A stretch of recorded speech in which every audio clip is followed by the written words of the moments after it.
Hey,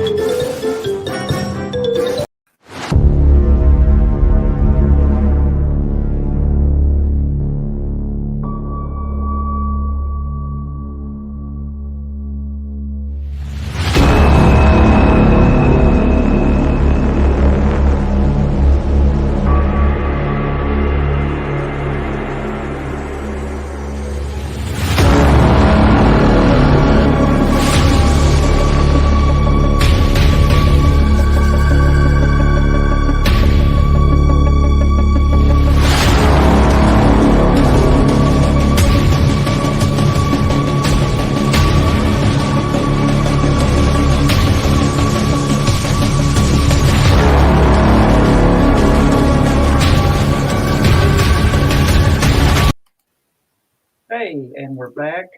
Sorry about that. We had an issue. We had to do a channel refresh. And I'd never run the commercials before, so it gets kind of interesting. Yeah, it was one of those. I had an issue. Had to fix here at the house. Had a technical issue. It just all. Hey, we. It wouldn't be HallowCon without the technical difficulties and everything else. Yeah, and we just crossed into 46 hours of continuous broadcasting. So, we are testing StreamYard to its limit, and I hope we can make these last 3 hours. We're going to do our best. But up next is is a new guest to HallowCon. It is A.G. Carpenter. Let me bring her up. And almost caught her with a cup of coffee. I tried. Good morning, AG. Good morning. How are y'all? And you are tuning in from the other side of the country, from the left coast. Yes, at this point I am. Yes. Well, I hope everything's going good for you out there. Your panel, I believe you said it will be on tropes. That's correct. The good, the bad, and bending them. I have no clue what that. I probably know what it means, but I don't catch the term tropes. Okay. Well, that's kind of how we're going to start. Okay. My phone is a couple minutes. No, okay. My computer for some reason was not synced up with the time on my phone, and I was like, "What's going on? What time is it?" It was off by like 3 minutes. Oh, wow. Well, but it was It was like 3 minutes, and I was like, "What's going on?" Oh, okay. So I just wanted to check to make sure that we were in the right place. Let me explain how it's going to work. Sure. I'm going off screen. You get the screen. We'll have questions come in. Do you want to go through what you want to present first and then take questions, or take questions as they come along? I can take questions as they come along. Okay. I have kind of some general points that I'm going to cover, but I'll also, usually when I do these in person, I kind of stop at certain points to say, hey, does anyone have any questions, comments, do you want me to elaborate? So yeah. I think that should work here too. If you want to do that, that's fine. We'll be monitoring. Of course, no inappropriate comments will come through. We will block those out, and I just let all my new authors know that we're going to cover you and all that. Is your headset plugged in? I'm getting an echo. It is. Let's see. We just want to get that taken care of real quick. Yeah, and my internet has been really off and on. Oh, we understand. It's been like I said, we're at 36 hours. Yeah, and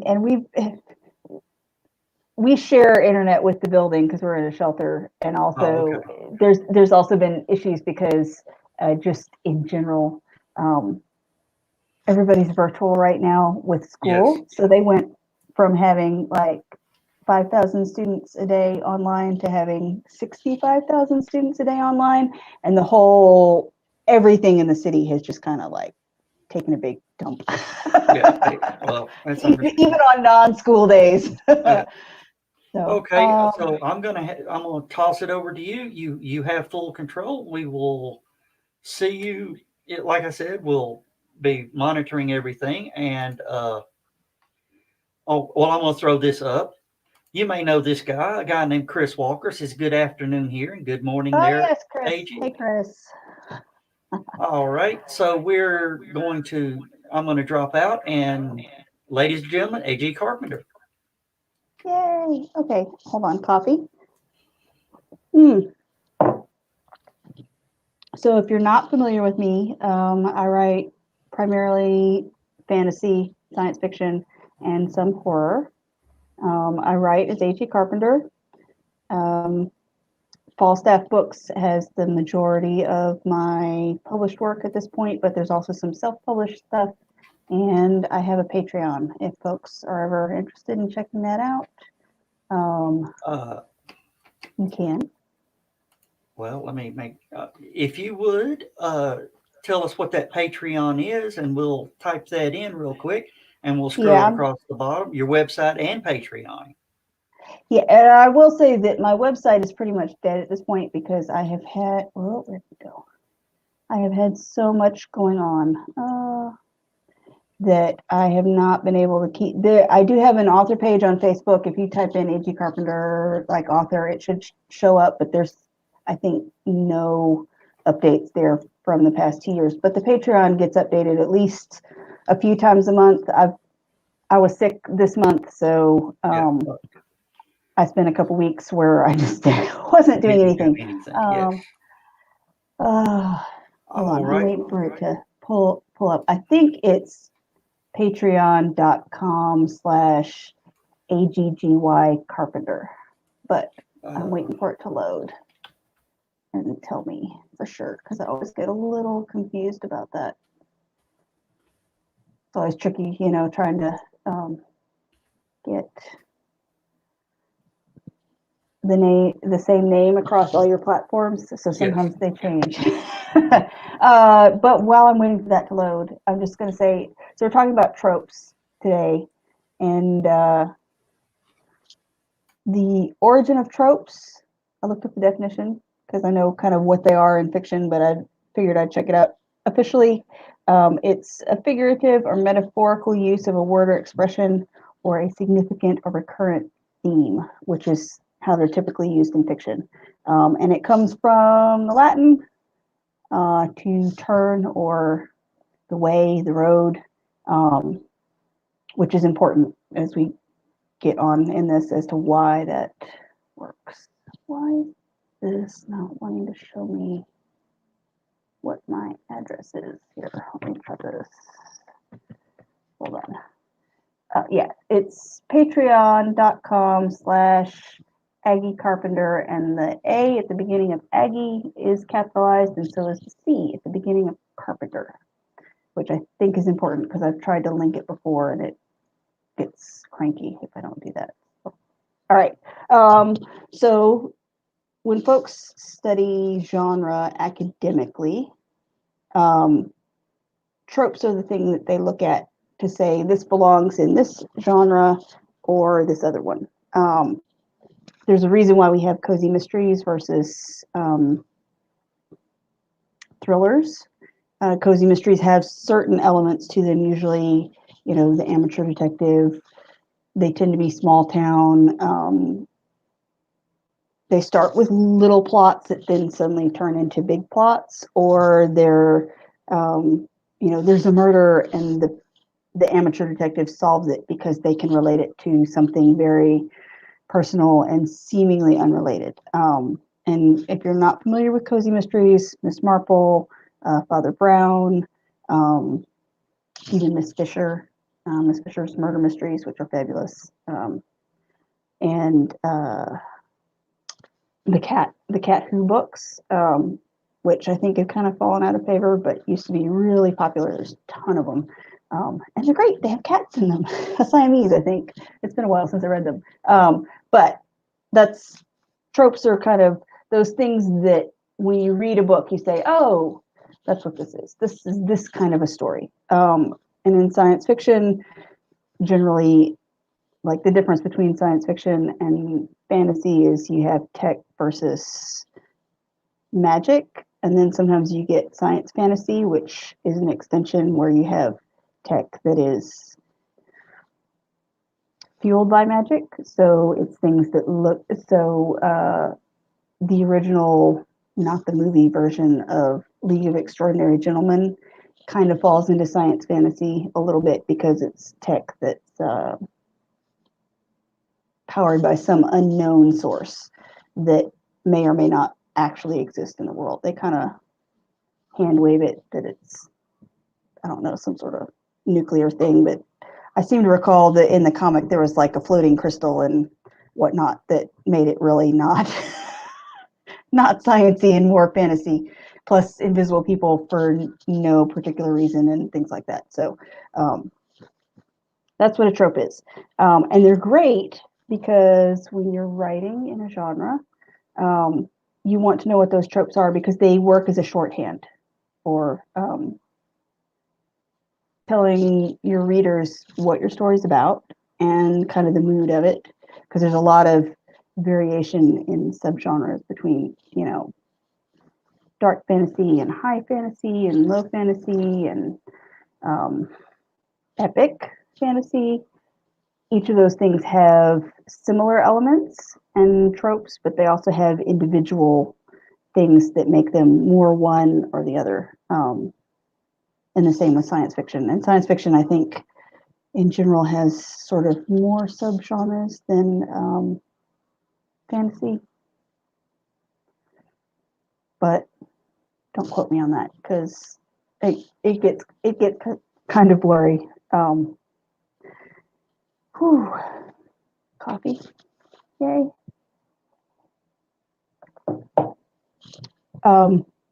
But tropes help you define and find what genre you're writing in, which I write a lot of stuff that really genre bends. So there's a lot of different elements in it. I write sci-fi Western,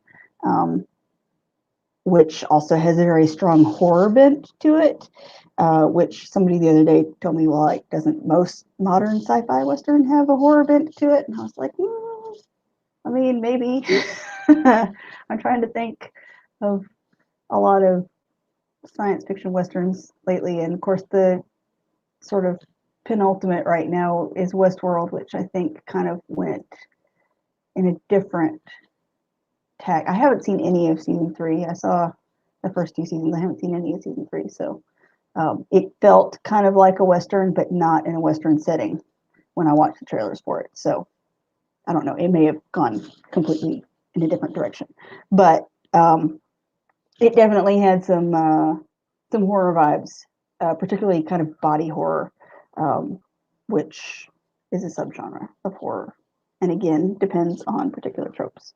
So it's important to know sort of what you're dealing with because I've had people say like, oh, just write whatever you want. You know, if you want to write steampunk, just put whatever you want in it.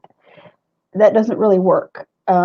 Because when people see you use the term steampunk, they're going to expect certain things. And you can add to those things and you can take out a certain number of those things. But you can't just slap a genre label on any old story and say, oh, this is whatever, because you get unhappy readers. Because someone who's picking up a cozy mystery and they get something that's actually body horror is not going to be not going to be happy. If you're looking for something that's Miss Marple and you get something that's more Wes Craven, like that's going to be a reader who's very dissatisfied with you.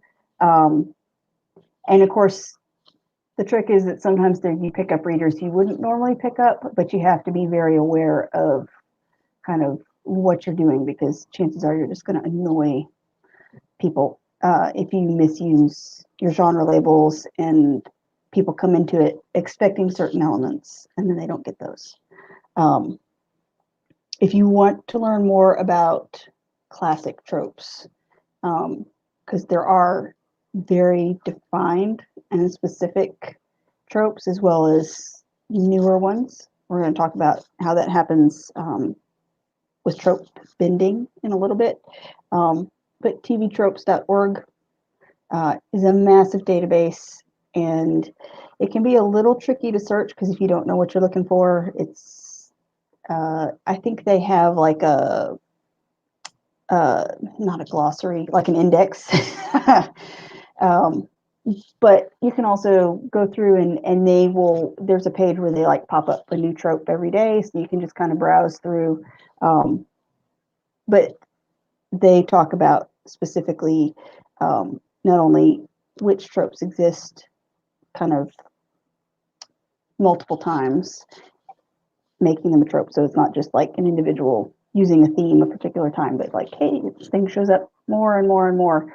But they also give you examples of where it shows up. And they also give you examples of where they're problematic, where they work, which is helpful if you're trying to formulate a story and not make mistakes with certain things. And we're going to talk about that in a second. But I'm going to stop for a second. I'm going to drink some coffee. If anybody has any questions about anything I've just said, if I'm talking too fast, I know the virtual thing gets a little tricky. Sometimes now's a great time to ask a question or clarification. Yeah. I am still trying to find your Patreon page. I can't find it. Uh-oh. If you want to copy and paste it over into the private chat. Yeah. Oh, wait. Hold on. I mean, I can't even find your books on Amazon. Uh-oh. That's not good. Let's see. Okay. Hold on. So here is paste. Ding. Okay, there's Patreon. And let me also real quick look for, because I have an Amazon page to show it to me, and then I can give you a link to it because it'll link to the thing that has the profile on Amazon. Okay. Da, da, da.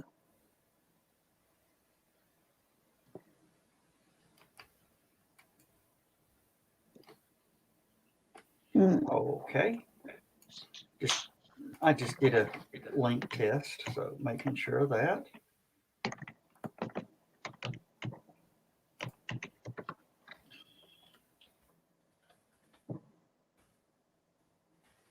Amazon was trying to pretend it didn't remember my password. That was fun. Don't say it. Don't do like some people and actually say it over the air by mistake. Oh, no. I'm not going to do that. It was just, some of the web browsers, they have a thing where you can like save the password, which I do sometimes because I use my phone as well as the laptop. I don't use the laptop a whole lot. And it was like, this is not the right one. And I was like, did I change it? Apparently I didn't. It just didn't remember. Okay. Copy that. And paste that over here. All right. There we go. And that's the Amazon link there. I'm so sorry we're messing up your. No. Look, I find it just a teensy bit ironic that you've been trying to get me to HallowCon for how many years now, and the year that it happens that I can be like, yes, I can show up for an hour is the year that like nobody can actually show up in person. So. Oh my goodness. All right. Okay, so I'm not seeing any questions, so that's totally cool. Maybe I'm explaining myself better than I thought. Always awesome. So we kind of talked about what tropes are, those thematic motifs that you use that help identify which genre or subgenre you're in and how they help you satisfy your readers or dissatisfy them. Sometimes you can surprise them a little. Like that's not always a bad thing. That's kind of where we get into genre bending, which we're going to talk about in a minute. but knowing what they are. And this is kind of one of those things where reading a lot, every now and then I run into authors who kind of, they don't want to read in the genre that they're preparing to write because they're afraid that it's going to be derivative, which there's kind of a point there, but you also have to be really careful about that, because if you're not familiar with the genre that you're writing, especially if it's a subgenre, so they get really narrow. And if you want to kind of look into like kind of how narrow and specific things can get, you can always look at the sort of misaligned punk genres, because there's a ton of them. But there's differences between steampunk and gas punk and diesel punk and hard punk and cyberpunk. Like there's a bunch. So, and each of those categories, part of it has to do with the tech that's present in those. Part of it has to do with the types of characters that you see. And that's the thing about tropes, is some of them have to do with sort of plot elements and some of them have to do with character elements. And it's easiest to kind of bend character elements rather than plot elements, because once you start to bend plot elements, it gets a little like Enola Holmes. Like if Enola Holmes had stayed with a single plot of trying to find her mother, that turns out to be not really a mystery. So if that were the main mystery, that wouldn't work, because it turns out to be not a mystery. You're not dealing with, an investigation anymore, because it turns out that she's not been kidnapped, she's left on her own, etc. Spoilers, sorry. It's been out for a while. I figure everyone's seen it who's wanted to see it, or has heard it about it, who's wanted to hear about it. And that is actually a good series, I got to add. Oh, yeah, and I've not read the books. I've only seen the little film on Netflix with Millie Bobby Brown, but it was amazing. I was really surprised. I'm really surprised. And she actually has said that she wants to complete the series. Oh, great. I'm so excited. And Chris Walker did throw in a comment. He goes, live TV and streaming. Isn't it fun trying to avoid the gremlins? Oh, Chris, me and you gonna talk. And Carly Carleen says, yes, Siamese in the Cat Who books. She has the entire collection. So yeah, I had somebody gave me the first 4 in the series when I was in my early teens, which I'm trying to remember who gave me those books, because they're not. I mean, I read Dick Francis when I was in my early teens too. It's funny. I have such a love for reading mysteries. I'm terrible at writing them. They have a puzzle aspect to them that I tend to not do very well with. But I read a lot of Dick Francis, and Dick Francis is in a lot of ways more explicit than the Cat Who books. But I believe it's like the first or the second of the Cat Who books that like they discover that someone got like incinerated in the pottery kiln. And I'm like, who gave these to me? Because that's a little intense. Yeah. For someone who was 13, but they were great. They're great books, and they are definitely cozy mysteries, and they have a cat, and there are a bunch of them. So if you like them, it's a great series to get into, because there are a lot. I think I only read about the first 5 or 6, and then the library didn't have any more, because we were in a small town, so getting more of them was sometimes kind of tricky. But they're great, and they really, if you like cats and you like mysteries, and they're fun, and they've kind of got that early sort of not quite paranormal romance, but sort of that edge of like where other genres started to kind of bring more kind of the romance element in on top of everything else, instead of just having, romance, capital R. So they're great. I love them. Dick Francis is great too. All right. I read a lot. Actually, we got a big question here from Spooky Sure. Dude Podcast.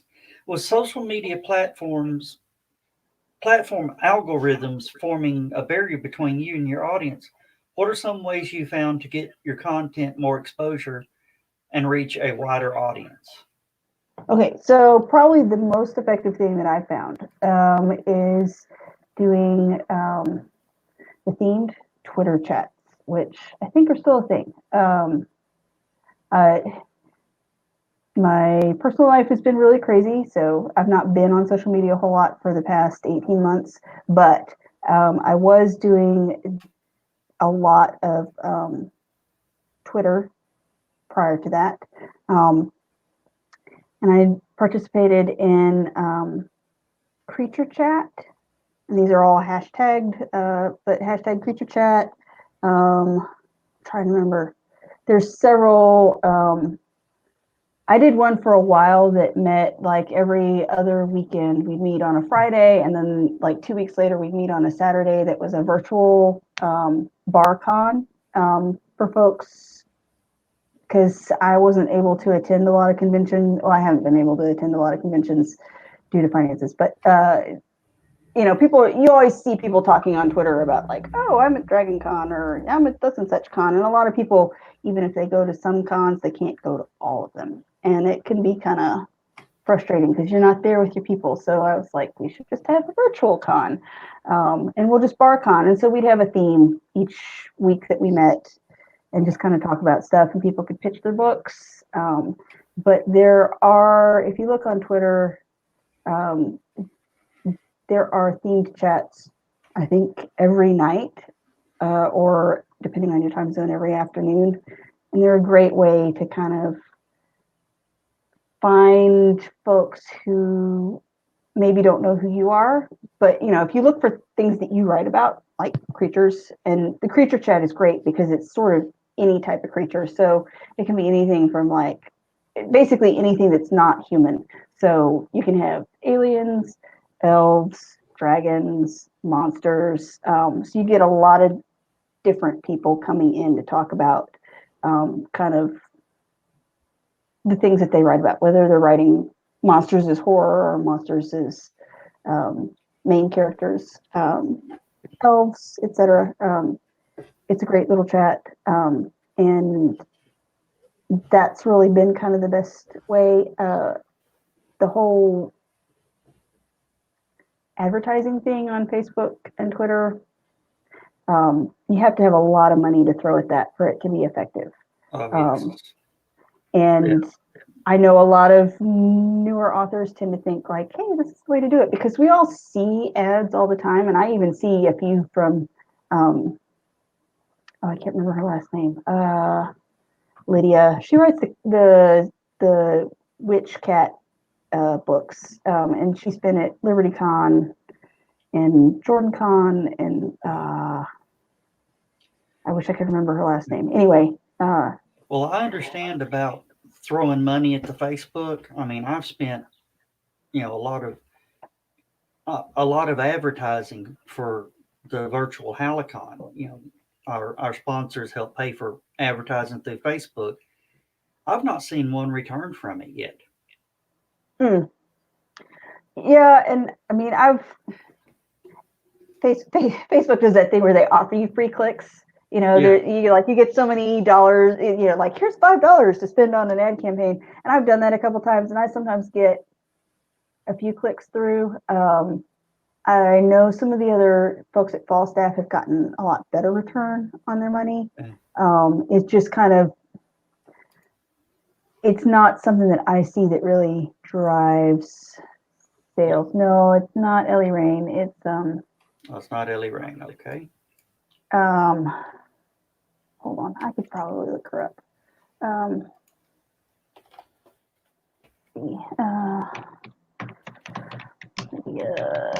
Cat books.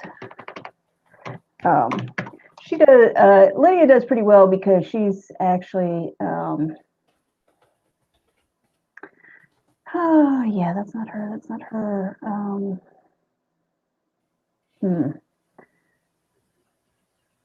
Yeah, the kiddo. who's tiny. His name's Wesley. She and her husband show up a lot. I know that some of y'all know who she is. That's the only reason why I'm like, I know y'all have met her. Because she technically writes paranormal romance, and it's like a librarian witch and her cat and a dude, and I can't remember it. They're kind of mysteries, they're kind of not. But she's a New York Times bestseller, I think. So her ads get a lot of traction because they say New York Times bestseller. But if you're not a New York Times bestseller, that's kind of not really always an effective thing to throw money at Facebook, because the algorithms they mess with everything, and of course author pages and all that. I have a friend who does he has a YouTube channel, a very successful YouTube channel, and he had to switch back from having like an official Facebook page for his character to having a personal page because it started smothering his reach when he had an official page. And he kept getting the prompts like, hey, do you want to advertise, and he was like, no. Which is by the way, Inner Dojo, y'all are familiar at all with Master Ken. I went to college with him. He's super funny. His show's great. I think he still does it, maybe, I don't know. Anyway, but there's like 3 seasons of back episodes if you're interested in checking it out. It's like a karate school meets The Office. So always, it's great. So tropes, and by the way, he uses tropes too. So tropes. So there's good tropes and there's bad tropes. And the good tropes are those things that help you recognize the genre. Things like the amateur detective, the chosen one. That's a good trope. That one shows up across a lot of genres, and they can be very useful. But there's also tropes that most tropes that exist started. Well, I won't say they all started a long time ago, but there are some very consistent tropes that are not so great now because when they started, they were during particular historical time periods. So they get rooted in a particular genre and they continue to show up over and over and over again because we identify them with that particular type of story, but they are racist or sexist or, whatever. Some things, okay, so like some of the newer ones that are just really bad are the dead gaze trope. So you see this one a lot.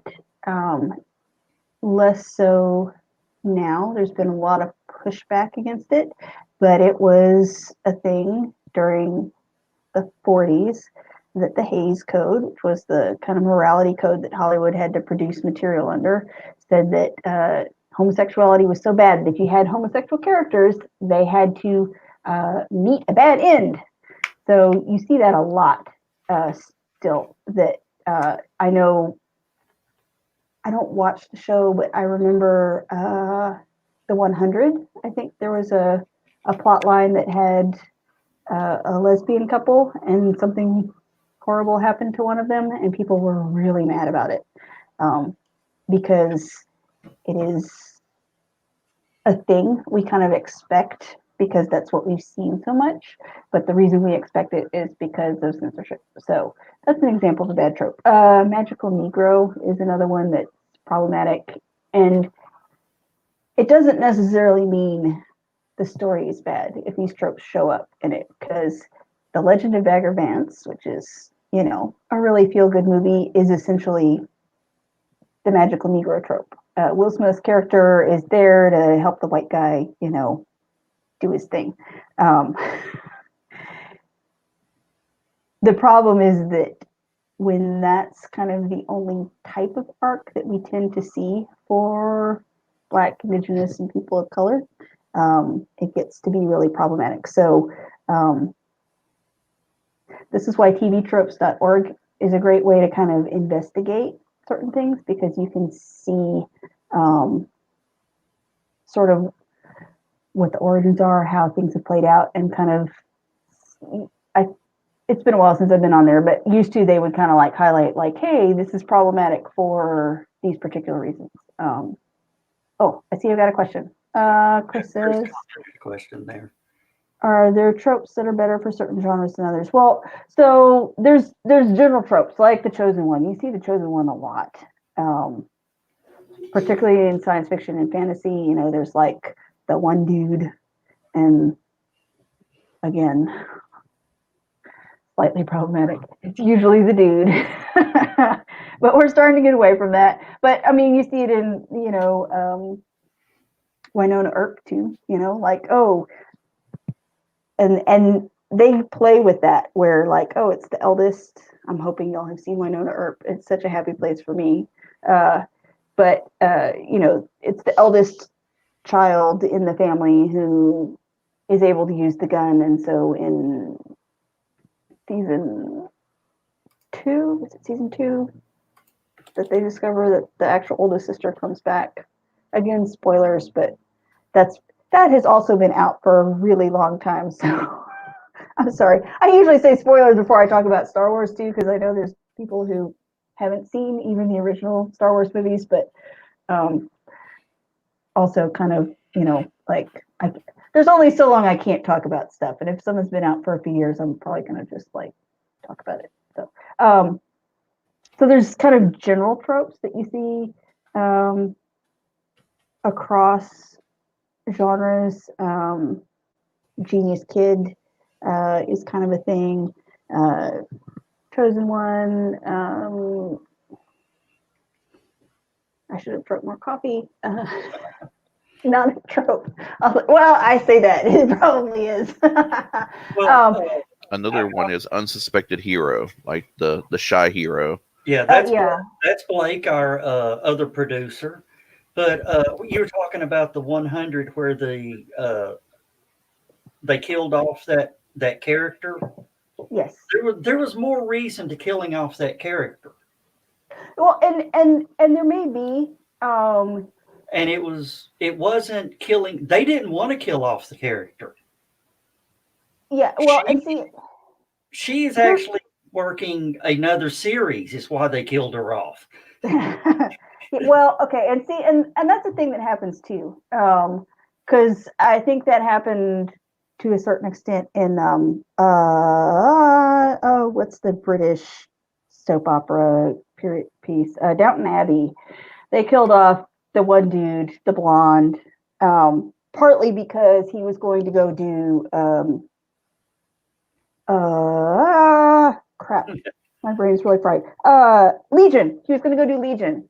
And he had kind of said like, hey, I can't do another season. So they killed him off, which was stupidly clumsy. Like as a writer and someone who has a background in screenwriting, I was like, that was not the best way to kill him off. Like he had an existing spinal cord injury, like a recurrence of that and him like falling down the stairs would have been so much better and in keeping than like random car accident. But that does happen. And the thing is, you can't just avoid doing certain things just because a trope exists that's bad. But you do have to have an awareness of why you're doing. And Dan Hallfield jumped in here and says it's difficult to escape tropes. It's like we're programmed to respond to them, but I like seeing them turned on their head. I also haven't had enough coffee to give you a good example, though. Yes. Okay. Well, and see, and that's kind of the thing about tropes is they help you identify your genre. They help your readers know what to expect, and they're kind of shorthand for certain things. So you know with a cozy mystery, when you encounter the amateur detective, whether it's Poirot or Miss Marple or Miss Fisher or Father Brown or I can't remember the lady from the Cat Who books, but or excuse me, it's not a lady, it's a guy, isn't it? Wait, yes. Anyway, I can't remember the person from the Cat Who books, but when you encounter that character, you kind of know what to expect. You know that they probably have some sort of well, even Sherlock Holmes is kind of an amateur detective, even though he made a living at it because he wasn't a police officer. And that's sort of where the line starts to get blurry, because then there's also the private investigator trope. Yes. But the you know what to expect, so they give you a shorthand. You can kind of jump into the middle of something, and you don't have to go into all the backstory about why this person is able to do these things, because your reader's going to be like, oh wait, that's the amateur detective character, so I know I'll find out further down the road. So that's great. Bending tropes is kind of how we get new tropes.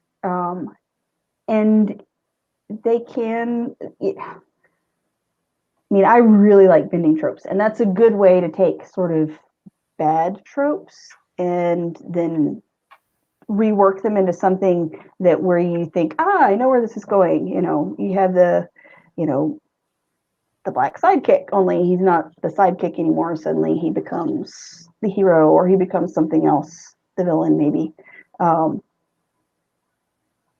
And bending them kind of gives you that, and that's where we start to get differentiations too from things like, because we started with cyberpunk, and cyberpunk was well, actually I take that back. Sort of retroactively, Gormenghast is seen as being kind of the initial steampunk novel, even though only really the third book in that trilogy starts to get very steampunk, and that's mostly the car. But steampunk, I guess, sort of preceded cyberpunk. But we have cyberpunk, then steampunk kind of made a bigger emergence, and then from that we start to get dieselpunk, because people are like, oh, this is cool, but maybe we won't have steam engines. And then you get weird stuff like cassette retrofuturism and things like that as well. Yeah, well, and now you're talking Blake's. You're speaking my speed now, because I love props as tropes as well, like the Doomsday device and the diskette that will either save the world or destroy the world. Things like that are amazing tropes, and at least the literature based around retrofuturisms. Right, and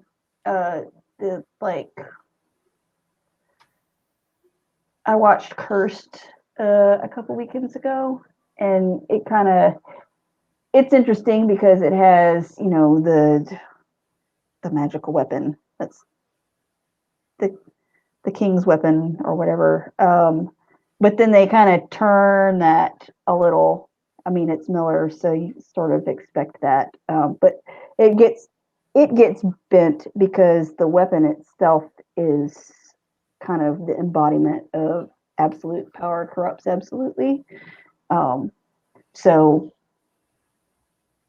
that's kind of an example of where you take something where, we have the Lady of the Lake, and I was very confused actually watching the TV production or the Netflix production of Cursed. I'm not familiar with the graphic novels for that one. Although I realized when I got to the end, I was like, oh wait, Frank Miller, that's why all these interstitial cards look like the way they do. And that's also why it's so sort of insanely violent, even though it sort of looks like a CW show and is very teeny bopper at the same time. Yeah. Carl Witzman has added, he says, I also saw when I read or see the new cop, old cop team where the old guy's only days away from retirement. Because, geez, he said, maybe it's just more an overused plot device. So, yeah, and that's a really interesting trope, because if you've ever read Save the Cat, Blake Snyder puts buddy cop movie as the same sort of plot as romance, which is both very accurate, but is a very interesting way to look at the dynamic of the buddy cop movie. But also, if you look at it as this is basically many of the same steps that you would see in a romance. A lot of times with romance, particularly visually, one of the characters is like, oh, I've given up on love. And then they find that one person that makes them rethink everything. So it kind of makes sense that the buddy cop, the new cop, the old cop is always like just about to quit or retire or throw in the towel, whatever it is. And then they find. I think Snyder calls that the buddy love scenarios or something like that. It could be. Yeah. I would say it has been a while since I have. Yeah, it's either buddy love or what's the other one? I can't think of the. It sometimes falls into do with the problem, things like that, and then the new cop has the rite of passage, so it kind of ebbs and flows through all of his critiques and beat sheets and stuff that he goes through. Yeah, well, and that's where some folks really don't like Save the Cat. Which I can understand. And I've also had people tell me like, oh, I'm not writing a screenplay, so why would I read that book? And I'm like, because novels still mostly have 3-act structure. That's why. I mean, you can have 5-act structure, you can have 7-act structure, but all of that kind of eventually condenses down into beginning, middle, end. And it's always useful to look at sort of other forms of media to kind of get ideas on structure. But some folks really dislike him, but I greatly enjoyed looking at the way he kind of broke things down, because it helps you look at things that you would not immediately put into certain sort of bigger genres, like Sunshine, which is essentially a horror movie. It's not Event Horizon type horror, but it definitely turns into Monster in the House horror in a different way than, say, well, in both similar and different ways than, say, Alien turns into Monster in the House horror. But at the start, you're thinking this is definitely science fiction. It's not horror. And then it kind of turns the further you get into it. And there's also, I really love Sunshine. It's a great movie. I mean, it's kind of hard not to love Danny Boyle's work, but it has elements of kind of man against elements, man against himself, man against each other. It's great. It puts all of that in there, plus that little kind of horror feeling of like people are getting picked off through their own stupidity, through other people's stupidity, through circumstance. With this big epic feel of we're going to save the world, maybe. So, and that's where you kind of get into bending tropes, where you start to meld genres together, and you can't. I tend to not put a genre on anything I write until after I've written it, because I put everything in the blender and just kind of like hit the button until I get a story. So sometimes I have to go back after the fact and say, okay, this is more of a this than this. But you can't do that. And again, there's a certain extent where you don't need to put a genre on something, except that then you have to sell it. That's exactly what I was going to ask. I go, is it okay to just go genre less? Because sometimes you got to even just dive in and be like, well, this took place in 1946. Crap, does that mean it's diesel punk then? Because it is a fictitious cycle of events. But it could be like alternative history without the war continuing and like all this other stuff. So yeah, you definitely have to sometimes dive deep down into your piece to actually see what it's actually made out of. Yeah, and some of it depends on kind of the context of how you're trying to pitch or sell something. If you're looking for an agent, then being able to really narrowly define something is good. Same with if you're looking at a bigger publisher. The smaller publishers sometimes are a little more accepting of like, hey, we publish a lot of stuff. I mean, Falstaff is like that because they have kind of a wide range of what they publish. So things that are kind of hit on multiple genres are okay with them. But if you're pitching something to a publisher that primarily publishes mysteries, you want to make sure that what you're telling them is definitely, hey, this is a mystery, and not, oh, well, it's really kind of epic fantasy with, kind of a private eye, but, it's more about romance. Like, that's not going to fly. But when you're sitting at a table at a convention and someone walks up and says, hey, what are your books about? I mean, I have pitched the Southern Gothic, which is, at its bones, it's a Southern Gothic story, but it's Southern Gothic, urban fantasy, police procedural, dark fantasy romance with a crunchy horror center. When you're in person with someone, that's great. When you're trying to put that in a tweet or an advertisement on Facebook, that's not going to fly, because it's way too many words for most people to kind of sort through and get a feel for. Like, oh, okay, yeah, no, I might like that.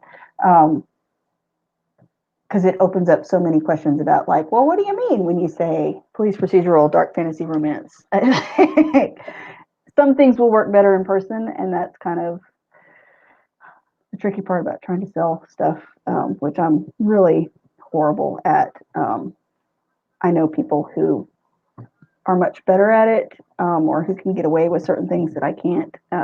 So knowing your genre, being able to identify your genre, but sometimes you have to kind of come back to it after you write the story. Like, it's great to have an idea of like what you want to do beforehand. And if you are someone who plots out in detail ahead of time, then you definitely probably want to know, like, hey, this is the type of story I'm trying to write, even if it doesn't end up being that. So anyway, I feel like I've rambled a lot, and I think I'm close to being out of time.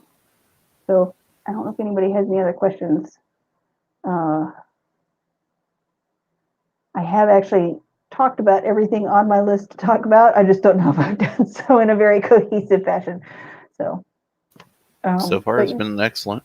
Well, one last question for you then. Can Sure. you make something too trope heavy? Like, it so it just becomes like slapstick almost? Yes. That can kind of be a genre in itself, I think. But you do have to kind of wink and nod to that. So basically, like a self-aware satire almost. Yeah, I mean, and that's like, because I love tropes. I love the idea of having the giant, the giant bodyguard for the man with the machine gun kind of deal, and the cassette tape that's gonna turn everyone into zombies. And once those zombies, are all over the world, they're gonna do the biddings for the the henchmen. But the thing is, they're all zombies, so you kind of win the world kind of deal. So I just think it's hilarious all at the same time. yeah, well, and that's I'm trying to think. Of course, so much stuff has come out about both of these creative personalities, but kind of a good example of sort of hanging a lantern on almost the overuse of tropes is Next Wave, Agents of Hate, which is a comic series. I think there were 6 of them or 8 of them. I had a collected volume of them. And they basically, let's say, Cameron Stewart and what's his name, Ellis. They took sort of lesser known Marvel, I think it was Marvel heroes, and kind of threw them into this weird, almost alternate universe. There's a lot of it that's super tropey, but they did it in such a ridiculous way that, like, you don't care that it's sort of over the top. League of Extraordinary Gentlemen does that a little bit. Moore can be kind of problematic with the way he attacks material, but like he tends to kind of just lean really hard into the tropes. Yeah, it was a good diesel-filled trope adventure there. A lot of comic book artists actually and authors do that too. Because I was going to say Miller does that to a certain extent as well, particularly with the Sin City stuff, because it's like it's so extreme. Like when you go through it, like you see the tropes, but they're like turned up to 11. But he creates a world in which it can all exist. So it's possible to do that. But I think you kind of have to either completely not care, so you're just kind of doing your thing, or you have to be aware of it enough to like really kind of push into it. So, any other questions? Actually, Dan Hollifield threw out a comment. You may know Dan from LibertyCon. I do. Yeah, he says you have been excellent, Anna. Oh, well, I appreciate that. And yeah, like you said, we finally get you to HallowCon. The only problem is nobody can actually get here to meet you. I know. Well, one of these years, it's gonna happen where everybody can be there in person, and we won't be having to, socially do. Hey, I'm sort of an introvert. I've been practicing for this all my life. Yes, and there are lots of things about the not having people crowd up on me at the grocery store that I have definitely enjoyed, but it has been kind of frustrating to not be able to get together with people in person, and cons in particular I have missed. So yeah, I have. And you know what I really miss the most? The one thing I miss the most about the cons? Hugs. Yeah. I miss Yes. the hugs. Yes. Skunk Rocker comes in with one last minute question. I missed most of the chat because I had to render a video. Did you name your favorite and least favorite tropes while you were in here?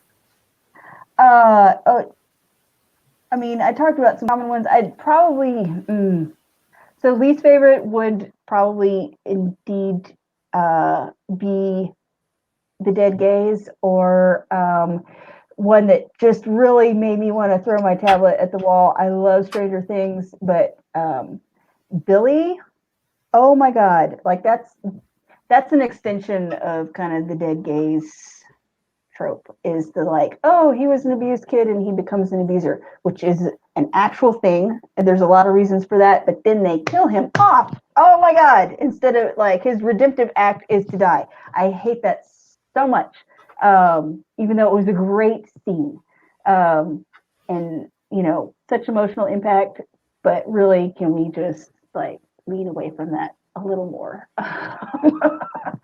And I don't know, favorite tropes. Well, I mean, I did say I really like mysteries and kind of the amateur detective, which again, that's one reason why I don't write mysteries very well, is kind of the author's ability to take something that seems really disconnected from solving crimes, I guess, and then incorporate it into someone who's like really good at it. Like Father Brown kind of makes sense because he hears confession a lot, so he's probably heard everything. But like Miss Marple, being able to just like, oh, well, I remember about this argument that these two ladies had at the fish market, and then she is able to solve a murder because she has this just like innate knowledge of the human dynamic. That's probably one of my favorite things to read. Is that thing. Oh, somebody's messaging me. Sorry. So anyway. All right. Of course, Skunk Rocker also threw in. He says he was going to do Billy as a costume at HallowCon this year, but yeah, then this happened. Yeah, yeah. Oh, and you'd probably be. I've seen you on Joe's Stupid O'Clock show, so you probably would have done quite well with that costume. Oh, so you've tuned into our weekly show? I see it sometimes. I don't know that I've ever listened to more than just a couple minutes of it, but it pops up a lot on my Facebook feed. Maybe because I am friends with you and Dan, so it tends to magnify the. I see it almost every week. Not every week, but usually if I'm online, when y'all are online, it'll pop up through my. Like, hey, something to do, yeah.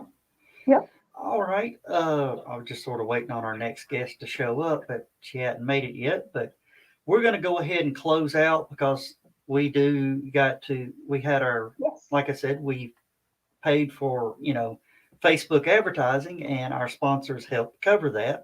So we got to thank them by showing their commercials. Great. So thank you again. And Thank hopefully you. we will see you next year either at Liberty or HallowCon. Yes. Excellent. Y'all have a great day. You too. Thank you so much. Thank you. Bye. And there she is. All right, Lynn, we're about to go into commercials and then we'll bring you up just at the end of the commercial break. Hey guys, it's Angel with Immortal Impressions doing the virtual thing for HallowCon 2020. Y'all can visit us at For Immortal Impressions on Facebook. Send us a private message. We can handle all of your ceramic, sewing, 3D printing, masks, costumes, and all the other goodies that we have, and we'll be glad to take care of you. Y'all have a good con and a good year.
Oh, I forgot to start my camera. Sorry about that.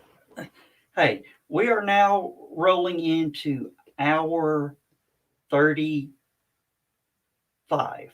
I'm sorry, I can't think. Like I said, 35 hours of continuous broadcasting here. All right, our next guest up is author Lynn Gibson. Hi, Lynn. Thank you for actually becoming part of HallowCon this year. It's awesome, and I'm tickled to death to be here. Thank you guys for doing this because without this, cons would have really been just nothing this year. So it's really cool to make an appearance with you guys here at HallowCon for Halloween 2020. Yes, As it is. Had we been in person, this would have been our 18th year. Wow. So this will classify as the full convention because HallowCon is known to not shut down. Something is going on constantly from 3 o'clock Friday to 3 o'clock Sunday. That's awesome. And the only thing we shorted everybody on this year was food, but there ain't no more.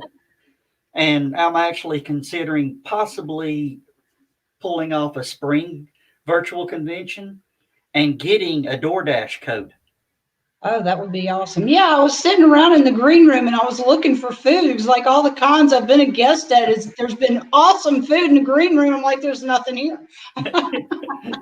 Yeah, well, we had to do what we could do, but the green room was great for all our other guests to actually test their equipment, make sure everything was lined up. Of course, you do a lot of video casts through, constantly. I see you come up, so I knew you had no issues. No.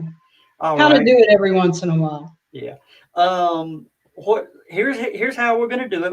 I'm gonna actually turn it over full screen to you. Oh, are you sure about that now? Yes, I hear you're PG-13, family friendly, and you got one of those little red buttons. See, I used to be a co-host on a morning drive time show on the Top 40 station out here, and the DJ was like always hovering his finger over that mute button because you never know.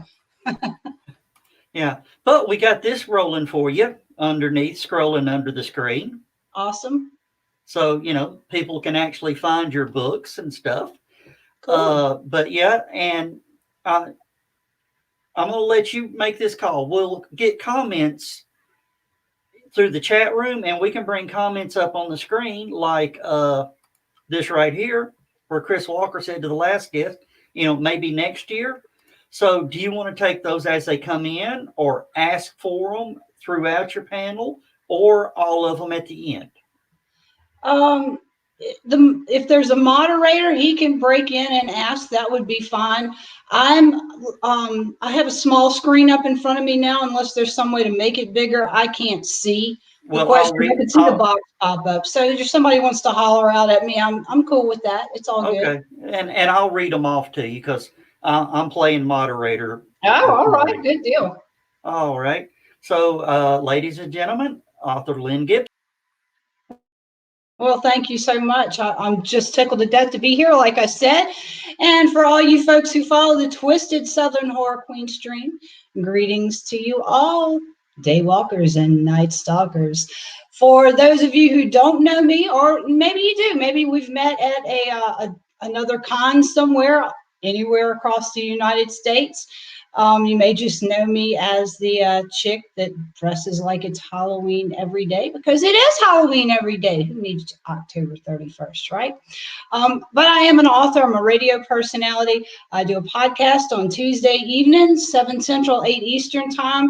It's all haunted history and urban legends and all that kind of crazy stuff. So if you're into the paranormal and you like the scarier side of life, tune in on Tuesday nights on Facebook /Southern Horror Queen. You can find us there. All the creepy kids hang out there Tuesday night. But I started out writing during the Twilight phase, when everybody was crazy about Twilight. See, I'm an 80s child, and I was raised with some of the greats. That's when all the crazy horror flicks were coming out. Friday the 13th, Nightmare on Elm Street, The Exorcist, of course, that was a little bit earlier. That was in the 70s. It was just a little bitty thing back then, but yeah, it all counts. So when I saw the Twilight series, I had to, of course, sit back and watch it because everybody's talking about it. I'm like, that's not what a vampire is. Now, don't get me wrong, I'm not bashing the Twilight series because it got the kids to start reading again, and that's awesome. But at that point, I sat down and I said, this whole younger generation is not going to have any idea of what a true vampire is all about. So I sat down and I started writing my first novel. It's just going to be a book. Soulmate was the title, to be a soulmate back in those days. I wrote it, got it out there, and a few months after it started getting out and getting around, got a couple of offers from publishers. So I bid on one of them, and I signed a contract with a publisher. And at that point, I realized that the story wasn't finished with just that one book. Well, when I signed that contract, I'm going somewhere with this, folks. Y'all hang with me. The publisher said it's going to be 9 months before your title comes back underneath my label. So you got to do something to start building a fan base, but you need to stay within your genre. And I'm like, okay. So that's when I started blogging. And I blogged consistently 3 times a week about vampire legends. As a matter of fact, there was a professor in India that required his class to write an essay off of the material that I blogged about 3 times a week in order to pass his course. So that was really cool. But keep that in mind, folks. So the publisher starts marketing my book. I'm constantly blogging and building that fan base up. And she sends me to my first HallowCon. And I was in the middle of writing the sequel, which was Adrian's Fury. The Adrian trilogy, of course, is a 3-part vampire series. It's based on Louisiana legends. There's a whole lot of folklore and legend here in the area that I live in, not too far from New Orleans, where the vampire culture is alive and well as the undead can be.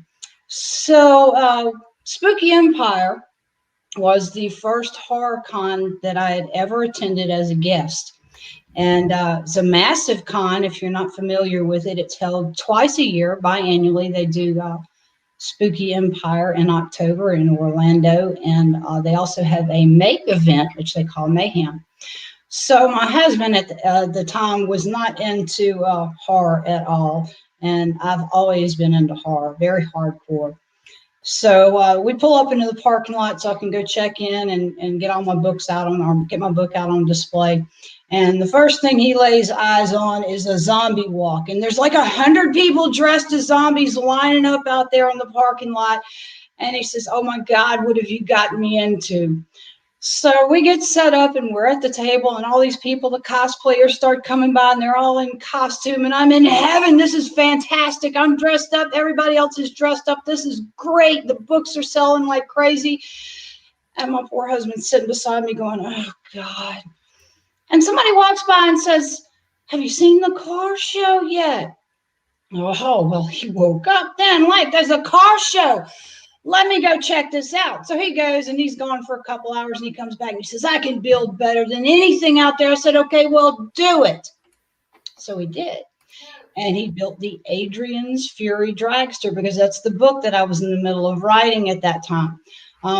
Built it from scratch, chassis and all. And now the Adrian's Fury Dragster and me and Big Johnny Blender go on make appearances, guest appearances all over the place at horror cons and sci-fi cons and concerts and racing events and you name it, we show up there with the car. And the car, of course, is a huge crowd pleaser. So anyway, back to the books now. Well, Lynn, I'm going to interrupt you just a second because I'm going to show somebody something. Show you something. How about that? Yeah, she's a beauty, isn't she? Oh, that thing is gorgeous. But yeah, she's had quite a few celebrities pose next to her as well as get inside of her, and yeah, it's been really cool. It's been a wild ride. Yeah, well, you were talking about the car. I mean, I was looking for the car, so I timed it just right, found it just where I can show the people the car that got your husband into coming around to the convention. Yeah, it was meant to be. So that way when the wives are standing there perusing my books and they're in heaven, so's the husband. He's over there by the car going, yeah. Yeah. It's awesome. Which is a great crossover. I mean, that is genius marketing, actually. I think so. And there's more. I stayed with that first publisher until the trilogy was complete. But I did not renew my contract deliberately. She did wonderful at first, and as time goes on, I wasn't that impressed with her. So when Short and Gory came around, I self-published that. And the reason I wrote Short and Gory is kind of twofold. All the kids were crazy about vampires, so they're being drawn to my table. They want the Adrian trilogy, and Mom bought me this book, and I'm looking at Mom going, no, this is an 18 and over book, the entire series. There's a lot of vampire erotica in it. Definitely not for the younger readers. So I attempted to write a PG-13 book, which of course is Short and Gory. And there are several unique short stories in there. They are all horror. That's all I do is hardcore horror. But the thing behind that is I was a smoker back in the day. And I went to the doctor and I got put on Xanax so I could quit smoking. And here's a tip for you guys. If there's any aspiring horror writers out there watching me right now and you just happen to be a smoker, go get your doctor to put you on Xanax because you will have the most insane nightmares you have ever had in your entire life. So every one of these short stories in Short and Gory is based off of actual nightmares that were caused by Xanax because of my want and desire to stop smoking. So very good stories there, kind of like Stephen King's Creep Show. Like I said, I did my best to stay PG-13, and some of my readers think I did okay, and some of them think it depends on the kid and what their parents will let them read. So yeah, maybe a little bit too much for your 13-year-old, but then again, if your 13-year-old is sitting up watching Sinister and things along those lines at night on Netflix or whatever, it's a good read for them. And of course, got to keep those kids reading. That's a dying art. And Gavin Williams has said, hi, Lee, then came back and said, Lynn. Hey, Gavin. Gavin is a friend of mine, a longtime follower of the Twisted Southern Horror Queen show. He's up there in Newfoundland. I'll get it out eventually. It's already really cold there, and we're in the South. It was like 60 here yesterday, and it was freezing. I don't do cold. Me Nice either. to have you, Gavin. Thank you for joining in and always for all your support. So, Short and Gory came out.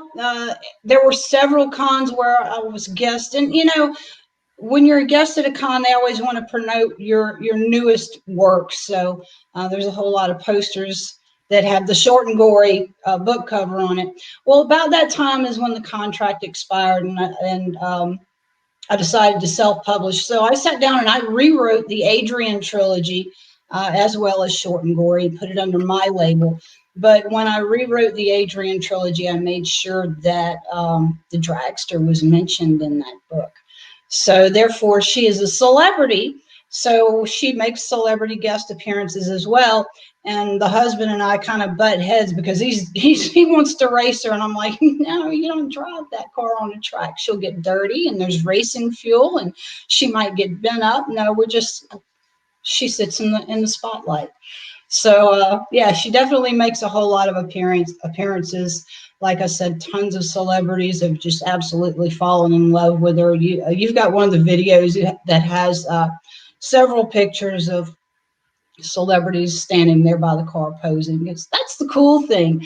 You get to be a guest at a con, and you're sitting there looking across the room at some of these people that are standing in line to get their pictures made with the celebrities, and they're there for hours and hours. And if you hang around long enough, you can just hang around by the car, because eventually the celebrities come to the car. It's awesome. It's a lot of fun. So Short and Gory was out. It got some pretty good reviews. The younger readers are enjoying it, as well as my older readers. And it was kind of a light subject, and I really like the hardcore horror stuff. So I had done a whole lot of research in this 9 months of blogging vampire legends from all over the world. And there were some commonalities there in those legends, no matter what region they were from, what continent they were from. And I started doing a little bit of digging and looking into some of the ancient scriptures that are around out there. And I was brought up very hardcore Southern Baptist, and I knew my Bible pretty well. Yeah, I am like the preacher's daughter. So I did a little bit more research, and Wicked Truth started kind of formulating in my mind. It took me about 9 months to write that book. It is exactly what it's titled, Wicked Truth. It's of course got a fictional storyline to it, but a lot of the eye-opening and shocking things that are in this book are actually truth. Vampires, remember, the word vampire didn't come to be a word until the 1600s, but vampires, as they are, the creatures, the bloodsuckers, the evil critters that they are, have been around for a very, very long time. And they are mentioned in the Bible. They are mentioned in the Book of Jubilees, the Quran, the Vedas. The Book of Enoch is seriously an eye-opener. I don't know why in the world they left that out of the Bible. I mean, really think about it. But I did a whole lot of research, and I put the Wicked Truth together. And it got mixed reviews at first. People absolutely loved it, or I was going to burn in hell for writing it. As a matter of fact, a local book group heard about it because everybody was doing this about Wicked Truth. So they picked up, I think, 21 copies, because there were 21 people in that group, and they read the book. And these were people like doctors and lawyers and college professors. That type of person read the book. Well, 20 out of the 21 people loved it. They went back and read it again, and took some things that I said in the book and went and did their own research in these ancient manuscripts or in the Bible or whatever the case may be. And they're like, yeah, that really is in there. Except for this one. This one individual in that book group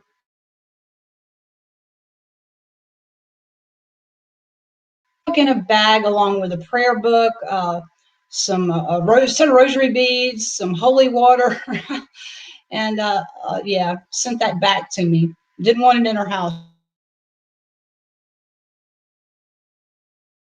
People would come and get her in the middle of the night because my book was in her house. So you can't buy marketing like that. I thought that was incredible. So I kept that book in that bag on my table, and every once in a while when I was doing live streams or something, I would pull everything out of the bag that the lady sent back with the little message that she was praying for me and stuff. So yeah, if you want an eye-opening read that is based on actual truth, that does talk about the monsters that were really there and are still today, check out Wicked Truth. It will definitely wake you up. So as you can imagine, with this vampire erotica book, a short and gory book, and now this book that is has the religious communities kind of jabbering back and forth between themselves. Folks around here started looking at me kind of funny, and it doesn't really help because, like I said, every day's Halloween, and I dress how I dress. I drive a red Camaro with a skull on the hood, and I live in the Bible Belt, so it's kind of like Mardi Gras every day when I go into town because people are holding their beads up at me. Not really. But there is a very large population of Sicilians here in the area where I live. Even though I live in the very deep South, the little town that I live in is just full of Sicilians. And they have a sordid opinion of me.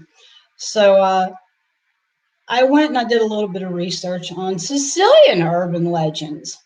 And I found something that I said, yeah, we can take this and we can definitely twist it up and make it horrifying and stuff like that. So I did that. And it's titled The Legend of the Dark Man. It is the most bizarre and macabre work that I have ever completed. I'm very proud of it. It terrifies people. It gives people nightmares. And that's your goal as a horror writer. You don't want anybody to go to bed and sleep well that night after they've read your work. You want them to think about it and have night terrors for like weeks thereafter. That's success for a horror writer. So The Dark Man has done that for me. Everybody who's read it has, of course, they've put their reviews up. And I get a lot of personal messages that it has just terrified them. So, yes, I'm very proud of The Dark Man. That book came out last year. Year before last, excuse me. Last year I did manage to publish one other book. I wrote a book about the Adrian's Fury dragster because she really does have quite a background to her. Like I said, she was built from the ground up. And here in Louisiana in 2016, she had just been completed, and here came the floods. So in March of 2016, there were 3 feet of water in our house. And she did fine during that. The shop didn't flood at all. But a few months later, here came the next flood. I think that was in September. And there was 8 feet of water in the house then. As a matter of fact, that window right there behind me wasn't there. I'm on the 2nd floor of my house. I cut a hole in the wall there to get out so the National Guard could rescue me by boat, along with the 2 dogs, my 2 dogs that were up here. Well, she didn't fare too well in the 8-foot flood. She did go underwater. And I think we had a month before our next appearance, and that appearance was for a children's cancer event. And the car was going to be there. So I stayed inside, ran the contractor's work side by side with him, rebuilding the house while hubby was out in the shop tearing apart his dragster and putting her back together so we could make that event. And we did. We made that event and made some children and their families very, very happy. And the vast majority of those children that were at that event are no longer with us, but for that day, they were extremely happy. And the Adrian's Fury appearance at the childhood cancer event, as well as myself, I was there with my books, marks another day here in Louisiana where Louisiana was signed in as a child cancer awareness state. And the Superdome, it was still the Superdome then, I believe, was lit up in gold. John Bel Edwards, our mayor or governor, signed that into law. So yes, now we are a childhood cancer awareness state, and it happened the same day of the event. The organizer of the event had her hand in it. She had a child that was suffering with cancer. So that was a very big thing. It was a milestone in the Adrian's Fury dragster backstory. So, and there's a lot more to her than that. So I wrote the story of her because everybody always wants to know, well, how did this happen? What gave y'all the idea to do this? And why is there a dragster for a book series? And well, it's all in the book now. And in that book as well is a cool little short story that came from my twisted mind. It's a good little read for anybody. So if you're into that, kind of along the lines of Christine, but there's a little bit more to it than that, because that's just how my mind works. And that pretty much catches you up to date with my writing career. Like I said, I live stream every Tuesday night at 7 Central and 8 Eastern time. People from all over the world join in. It's incredible when they sign in and say, I'm here, I'm from wherever. It's just really cool to know that you have followers that want to hear the research that you've done. They want to hear your stories. They want to hear your tales every Tuesday night. They tune in religiously, and they truly do enjoy it. A great group of people out there. And you would probably think the exact opposite from myself being a hardcore horror writer. And here we are on Tuesday night talking about serial killers and demonic possession and hauntings and poltergeists and haunted cemeteries, whatever the case may be. But these are just a fantastic group of people, and I love each and every one of them and thank them all for their support, because they have been there with me through thick and thin for a very, very, very long time. I am in the middle of trying to work on a new book, but seems like I might need to get rid of my Hurricane of the Month membership, because it's been rough here in Louisiana for 2020. There's been so many storms here, and we're just about sick of it.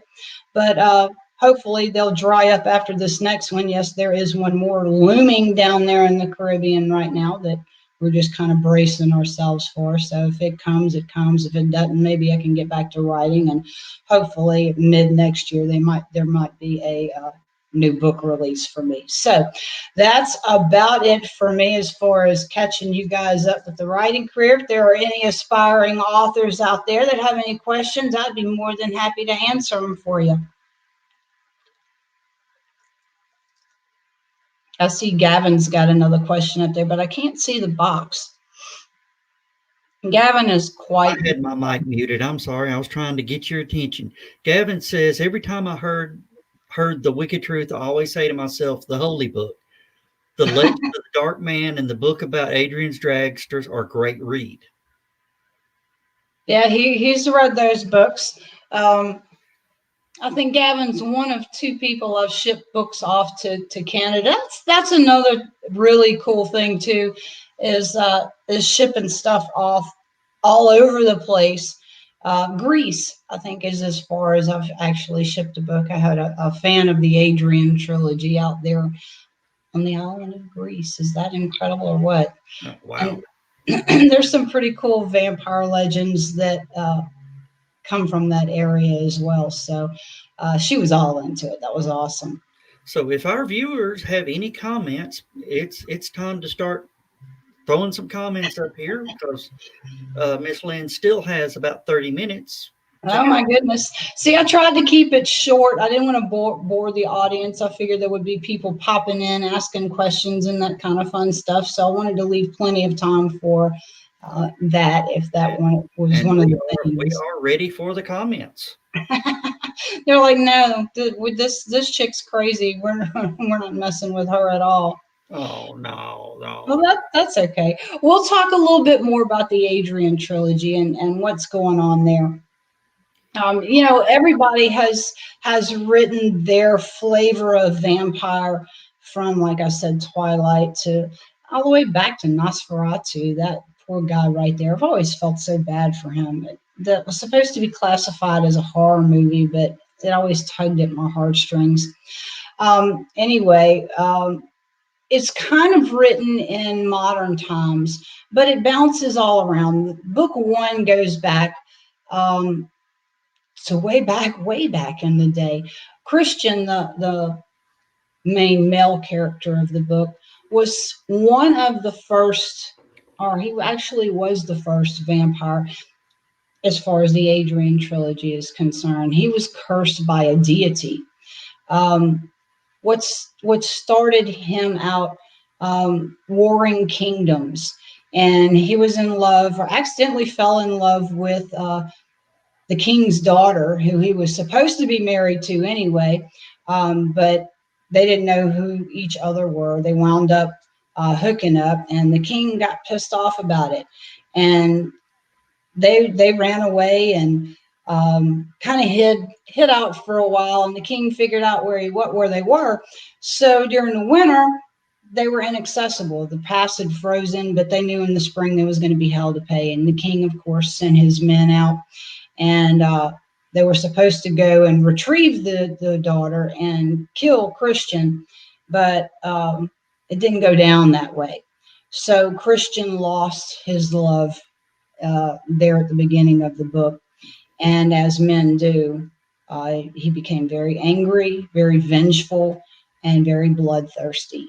And he went after not only the king's men, but their entire families, and caused such a ruckus and such a bloodshed here that the deities are looking down going, that's got to stop. So no matter what they did or how they tried to trip him up, it didn't work. So one of the deities actually had to come down here and told him, look, dude, you got to stop this. And Christian's like, where were you when this happened to Cassandra? Why weren't you protecting her? And now you're coming down here trying to protect these murderers. So we got a question that came in from author T.D. Rolfson. He says, when you research a new project, do you have sources that you prefer, and in parentheses, or avoid? I don't avoid any sources. The two things I do avoid mainly go toward my live stream. You never talk about religion or politics. That's just like a big no-no. But no, it depends, because even though my genre is hardcore horror, it goes from one extreme to the other, like the Adrian trilogy that does have vampire legend and lore in it, but it has vampire erotica, and that's personal research there, TD. But short and gory, like I said, that came from nothing but my nightmares. Wicked Truth, there were a ton of references. It was the year, 9 months to a year of blogging these vampire legends and doing the research on those, going from continent to continent and looking into their ancient religious texts, their ancient urban legends, so you may say, and looking for the things that kind of connect one to the other. Even though these books are very far apart, and there are very different beliefs, the Quran versus the Vedas versus the Book of Jubilees versus the King James Bible, they're all very different, but there are a lot of common threads there. My belief, here we go into religion, with the Bible is that it has been corrupted by mankind. So we're not getting the whole story there. That's why I titled the book The Wicked Truth, because there are a whole lot of things that we should know that had been kept from us for centuries and centuries and centuries. So no, it really depends on what I'm focused on right then, what I'm working on right then. Legend of the Dark Man, of course, that went back into Sicilian urban legends. So I dug into Sicilian urban legends and their religious beliefs and how things were back in the day. The Adrian trilogy is pretty much the only book that I have that's kind of modern times, but like I said, it jumps around.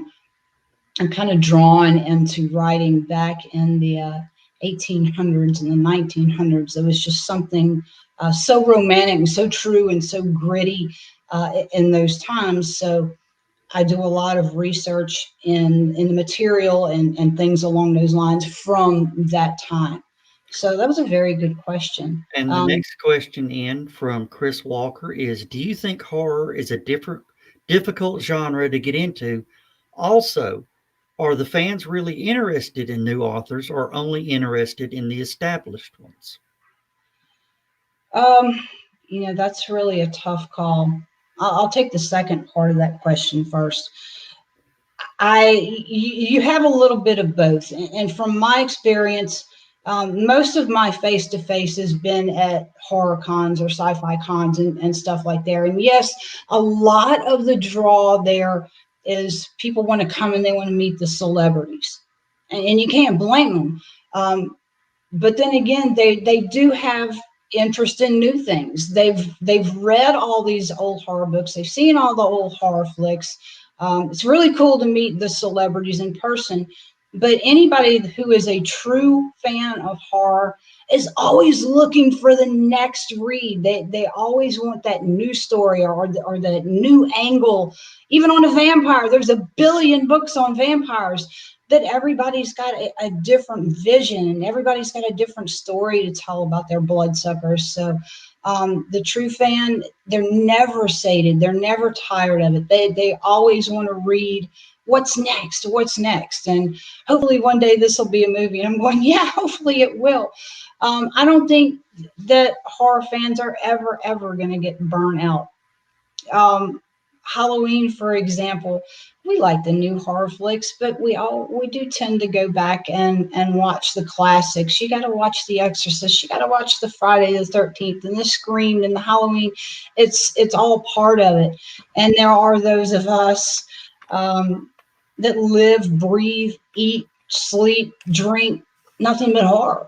I have no interest in anime. I have no interest in the love stories and very little interest in sci-fi because sometimes there's monsters and things. But we're just wired that way, aren't we?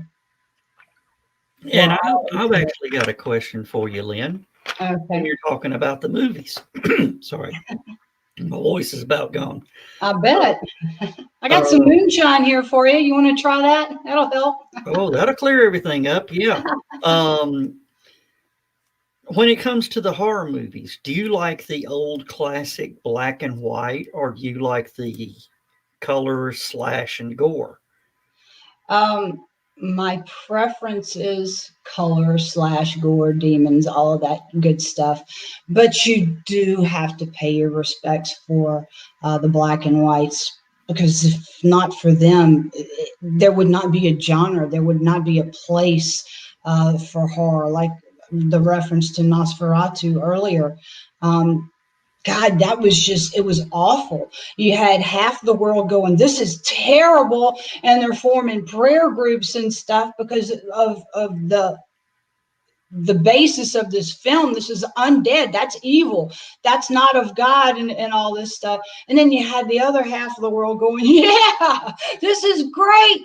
So you've got to pay your homage to all of the black and white flicks out there, the Frankenstein, Frankenstein's Bride, and so on and so forth. Mary Shelley was definitely a visionary. You got to love that. There's a whole true story behind that as well. If you follow the Twisted Southern Horror Queen show, that will blow your mind. Do a little bit of research into the true story behind Frankenstein. You might actually find that on one of my blogs. Okay. Read it. Let me ask you this. Knoxville, Tennessee? Knoxville. Yeah, something about Knoxville, Tennessee and Frankenstein. I don't know. I heard somebody mention that on a video cast that there was something happened at the University of Tennessee that sort of tied into the Frankenstein research or story or whatever. Oh, I don't know a whole lot about it, but you are ringing a bell. It seems like they were trying to recreate the experiment and see if they could bring that corpse to life. I do remember something about that. I would not be that individual. I have no interest in doing that at all. No. And now I do have another question. I like the old black and white class. If you've watched any of the overnight, we've had a lot of old cheesy black and white public domain horror movies. What is your favorite black and white horror movie? I mean, well, I think after about Psychos when they all went color, right?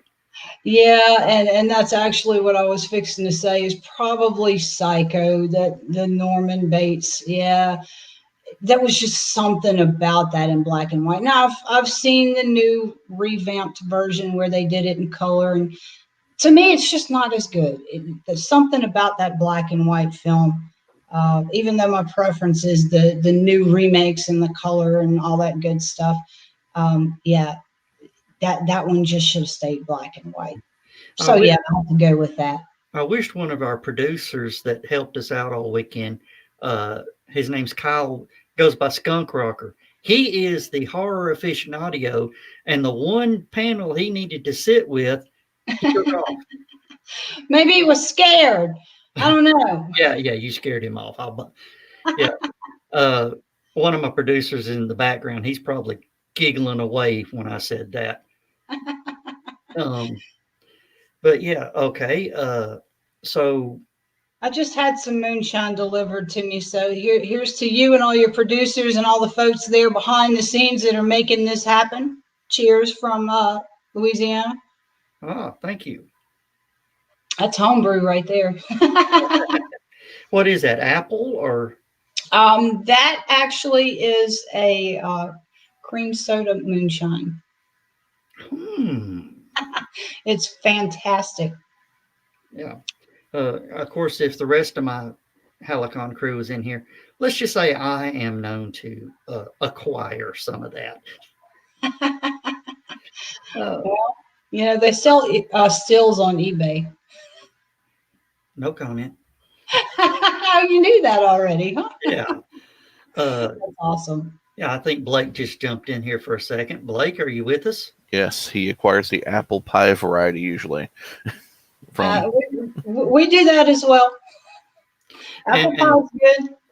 And Chris Walker added something in and says, yeah, the brandy is missing too. Yeah. No, Chris, I'll tell you right now, the brandy is not all gone. Well, would help if I turned the camera on, wouldn't it? So you were hiding it. He was hiding it from you guys. There's a smidge left. It's been a long weekend, huh? That's awesome.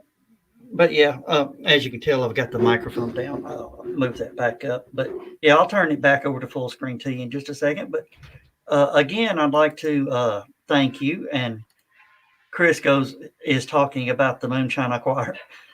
He says it's smooth and it kicks like a mule. Yes, it does.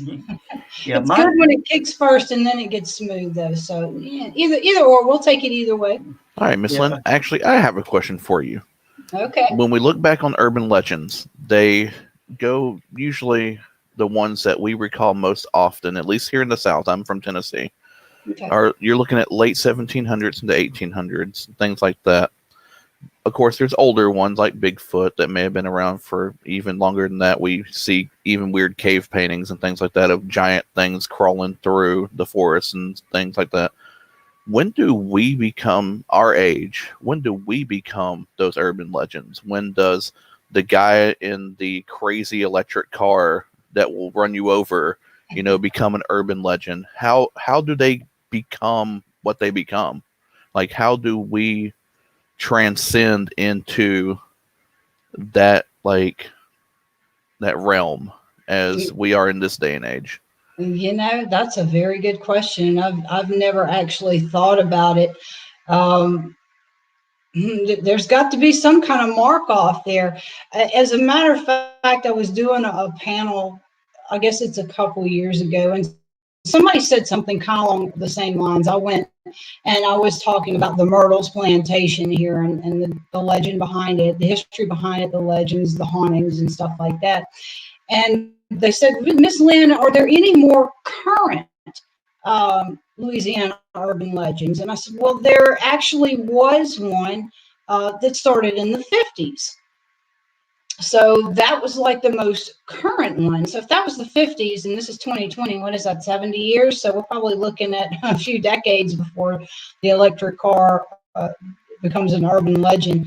But real quick, I'll tell you about that because it's not a very well-known urban legend. And we have a ton of them here in Louisiana for sure. But this one is about a group of individuals called the Grunch, not the Grinch. And back in the day, when New Orleans was expanding out, of course, it was all swampland, and this was New Orleans East as we know it today.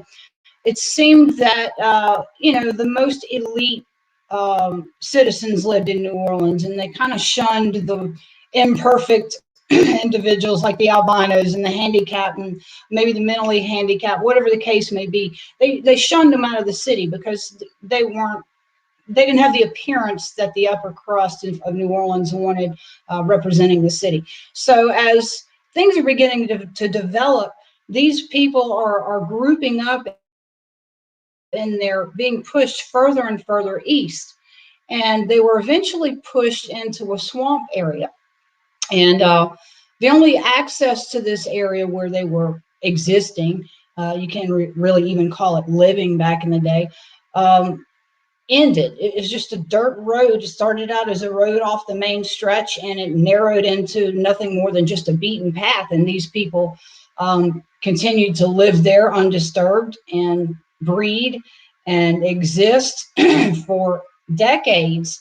And eventually things started expanding out even into these swamp areas, and they're building these mega subdivisions and stuff.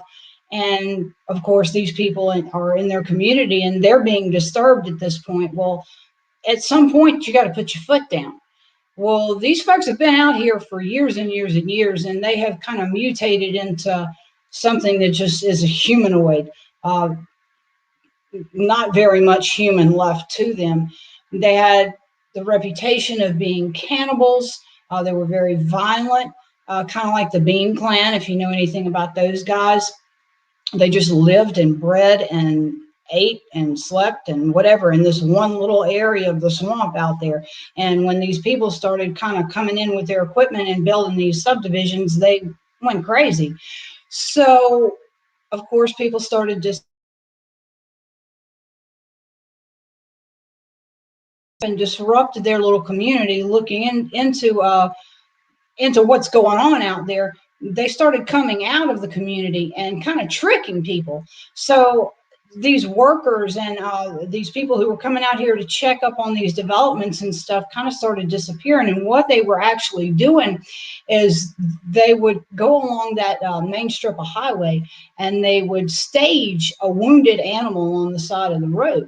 Well, any passerby that comes along, sees this wounded animal, they're going to try to stop and help them. Well, when they'd stop and help them, of course, these Grunch would come from out of the woods and attack the person, take them back to camp and eat them, and nothing would be left but their car sitting on the side of the highway. And that actually went on for quite some time, 50s, 60s, 70s. People knew that if there was a car sitting on the side of the road and the driver was nowhere to be found, what had happened? He was definitely dinner. So, yeah, newer legend. Our resident horror aficionado, Skunk Rocker, is joining us. Skunk, if you want to jump in here with her, you're going to love this mullet. Here is your next character. There you go. I ain't scared. It's okay. And Skunk, you get him on a horror tear, he can go for 30 minutes before you blink. That's all right. We're kindred souls, huh, my man? Oh yeah, no, I'm actually sitting here right now. While I was sitting here working on something and got the message. They were like, you need to get in on this panel. You need to get in on here. And I'm like, oh, what's going on? And they were like, "She loves horror movies. Just go." It's the horror queen. She's sitting there waiting for you, and you were missing in action, dude. Yeah, well, and the thing I'm working on is I'm actually curating stuff for the. I'm part of a group called Scrub House. It's a little company me and some friends started where we do different media things. One of the things we have is the Scrub House Video Club, and I'm curating our old lists from the past few years ago of movies that we've watched, most of which are horror and action movies from the 1980s. That's awesome. So I'm like, and so like just now, actually, when I got the message from Blake, like, you need to get in here. I was actually looking at, we had a list of Hammer movies we watched, and we were looking over the notes about how much we love the Hammer Dracula. Which is a fantastic film. If anybody has it, if you haven't seen any Hammer films, definitely watch those. Those are a lot of fun. Just imagine if you took the original classic Universal monster films and just gave it that little bit of European flair and a whole lot of LSD. That's about right. So, like Rob Zombie's. I love the way that man's mind works. Definitely. I know a lot of people don't like his movies. There's some of them I like. I see what he was trying to do there. I feel like personally he missed the mark on a few of them.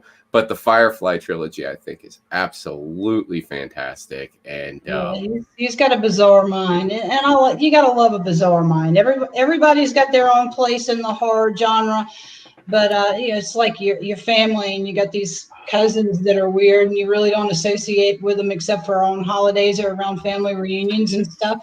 But it all works. Everybody just kind of comes together and has their own little flavor of horror.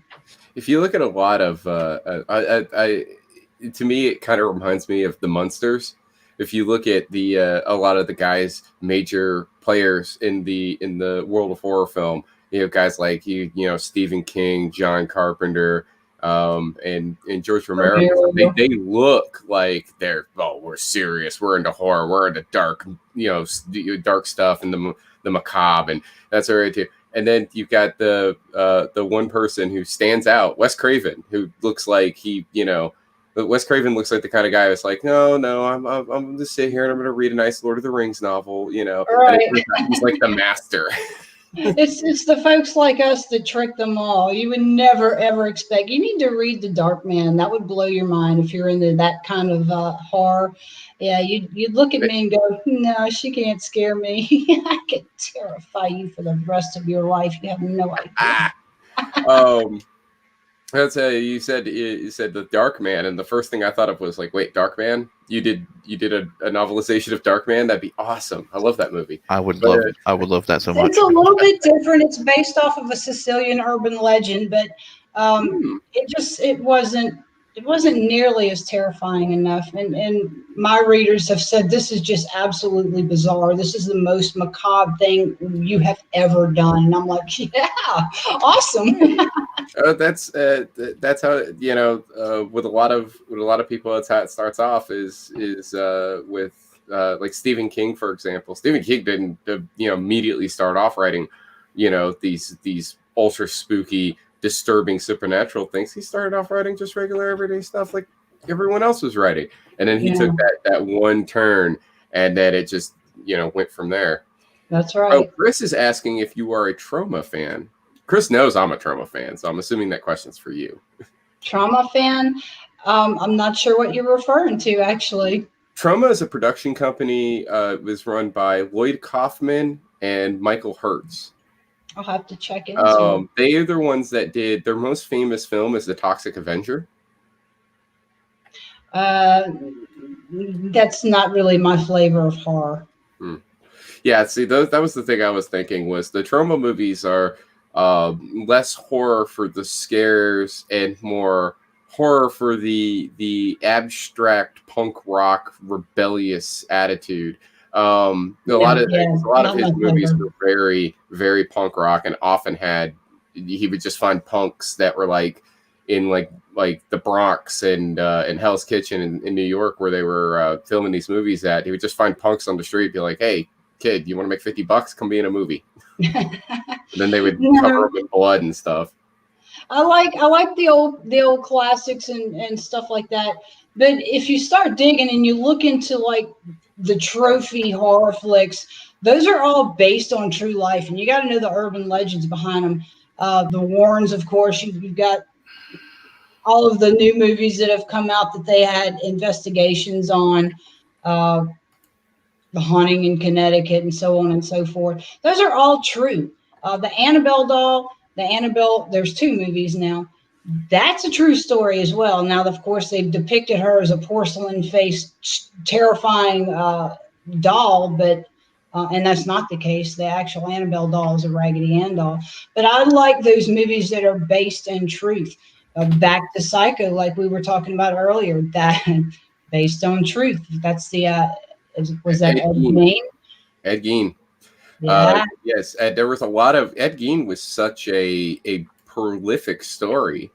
It inspired a lot of different stories in all forms of media. Everything from movies to comics to video games to novels. Ed Gein went a lot of places with what he did, but there was a lot of that with real life serial killers. You know, a big reason why, honestly, or with the fear of clowns. Right? I was born in Chicago. The first few years of my life, I lived in Des Plaines, Illinois. Everybody knew who John Wayne Gacy was. Right. You know, and that was a big reason why people were afraid of clowns, was because, you know, that was such a sinister thing that he had done with kidnapping those boys and murdering them, and you know, the possibility he'd done other things to them too. And yet he was no possibility. He did. He definitely did. He was a and pillar. He buried their corpses underneath his house. And in the crawl space. Yeah, the lot is now haunted. I hope nobody ever builds on that lot, because it will be a terrifying place to live in if they do. A lot of those serial killers out there that were the inspiration behind movies like we were talking about, Texas Chainsaw Massacre, Silence of the Lamb, Red Dragon, all the great flicks. Unfortunately, all great because there is a seed of truth behind them, just like urban legends. And it was something you were speaking about earlier with like the cars being found on the side of the road in New Orleans, like what had happened to us. That sort of stuff inspired The Hills Have Eyes, you know, another great Wes Craven. And there was a lot. Wes loved to do, his favorite thing in horror to do was to the idea that the suburbs are not as safe as you think they are. Right. And really hammer home that just because you live in a really nice neighborhood, that doesn't mean that horror can't come to your doorstep, and you're going to be completely you're going to be completely not useless, but stranded, basically.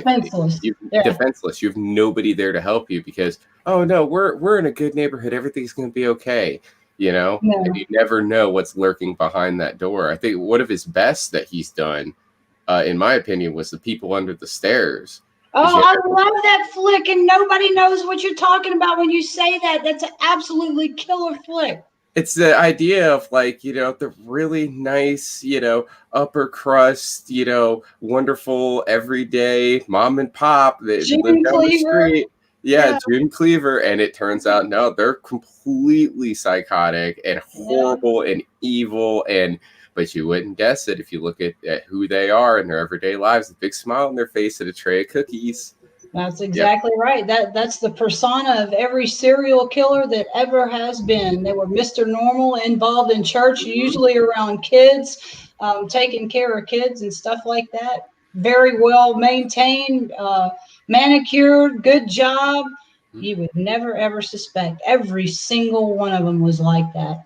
But if you look back at their teenage and preteen years, they all had the same telltale signs of what was coming next, but people just didn't know back in the day. Now they just medicate you. I was about to bring that up. It looks like we're actually coming to an end on the panel. Would you like to plug your books again? Oh, yeah, definitely. Check me out at authorlynnGibson.com. You can find me at Amazon as well as on Facebook / I love that old / thing, Southern Horror Queen. If you're into hardcore horror, vampire erotica, nightmares, demons, possession, and any of that good stuff, I got you hooked up for you. So check me out. All right. Yeah, we're gonna.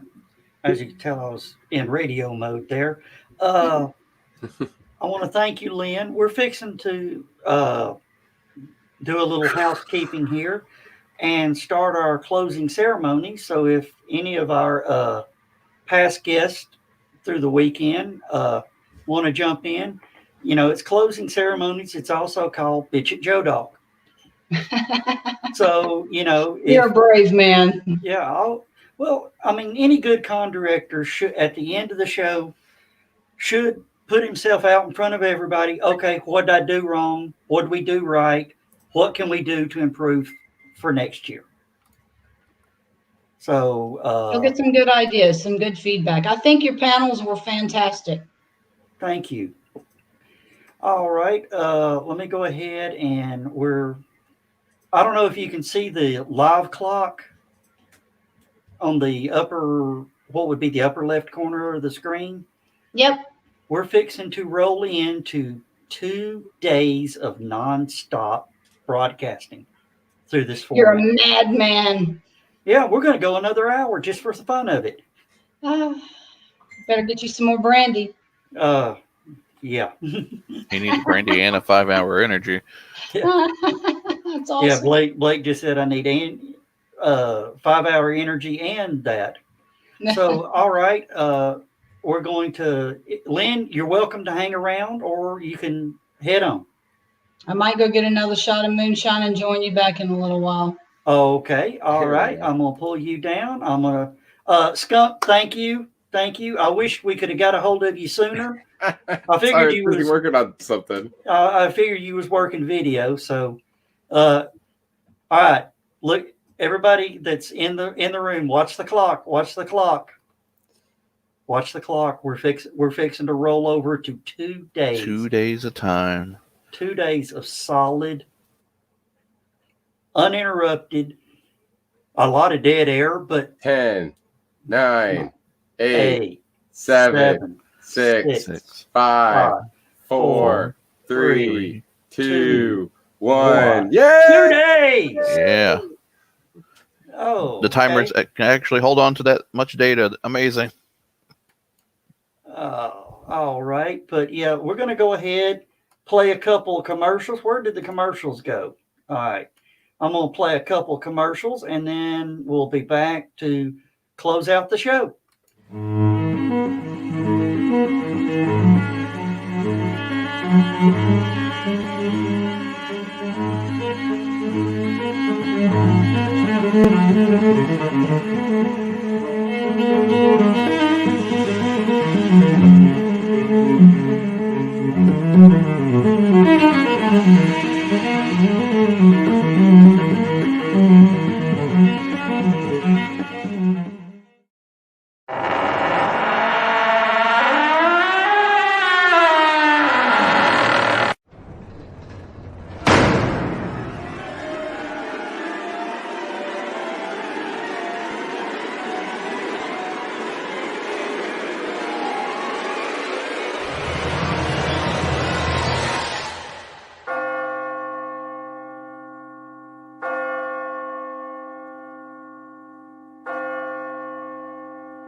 Dr. Megan McAllister was already pretty unusual when she encountered the man in the black suit that night.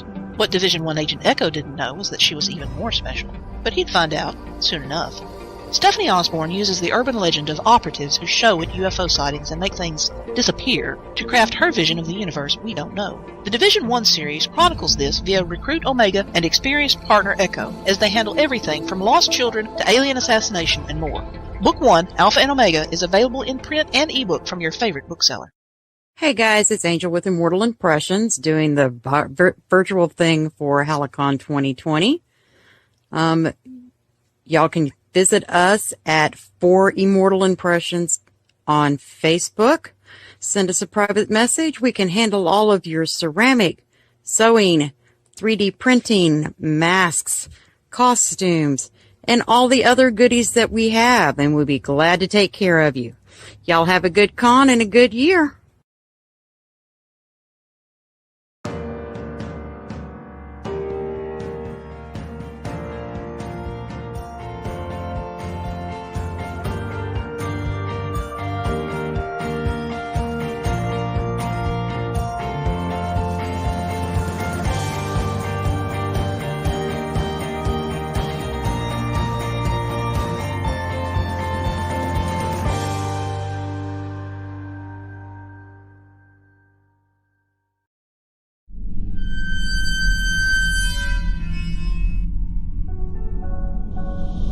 southwest of Chicago, there is a small, secluded cemetery known as Bachelor's Grove, and it is one of the most haunted places in the United States.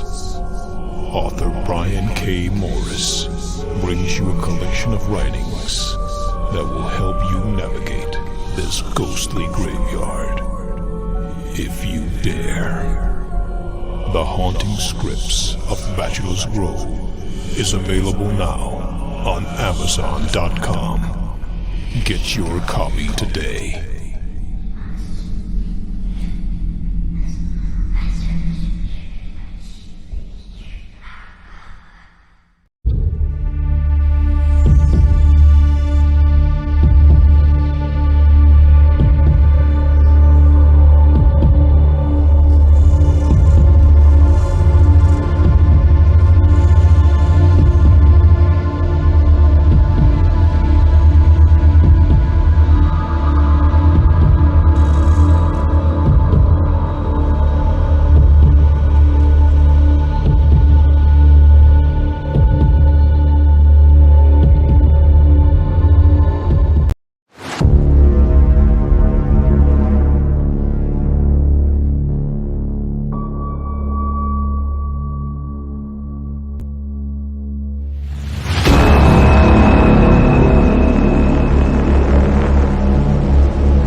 All right, that's enough of that. We've been going at it too long. Let's end this up.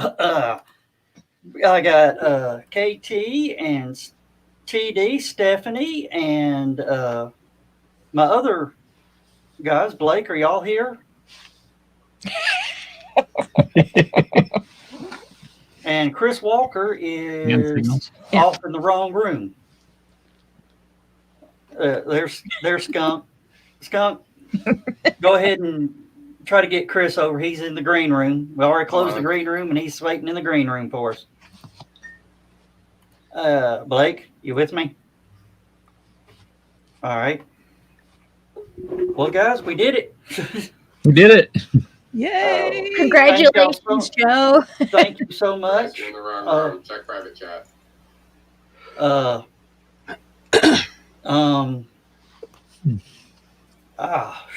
I can't believe we made it.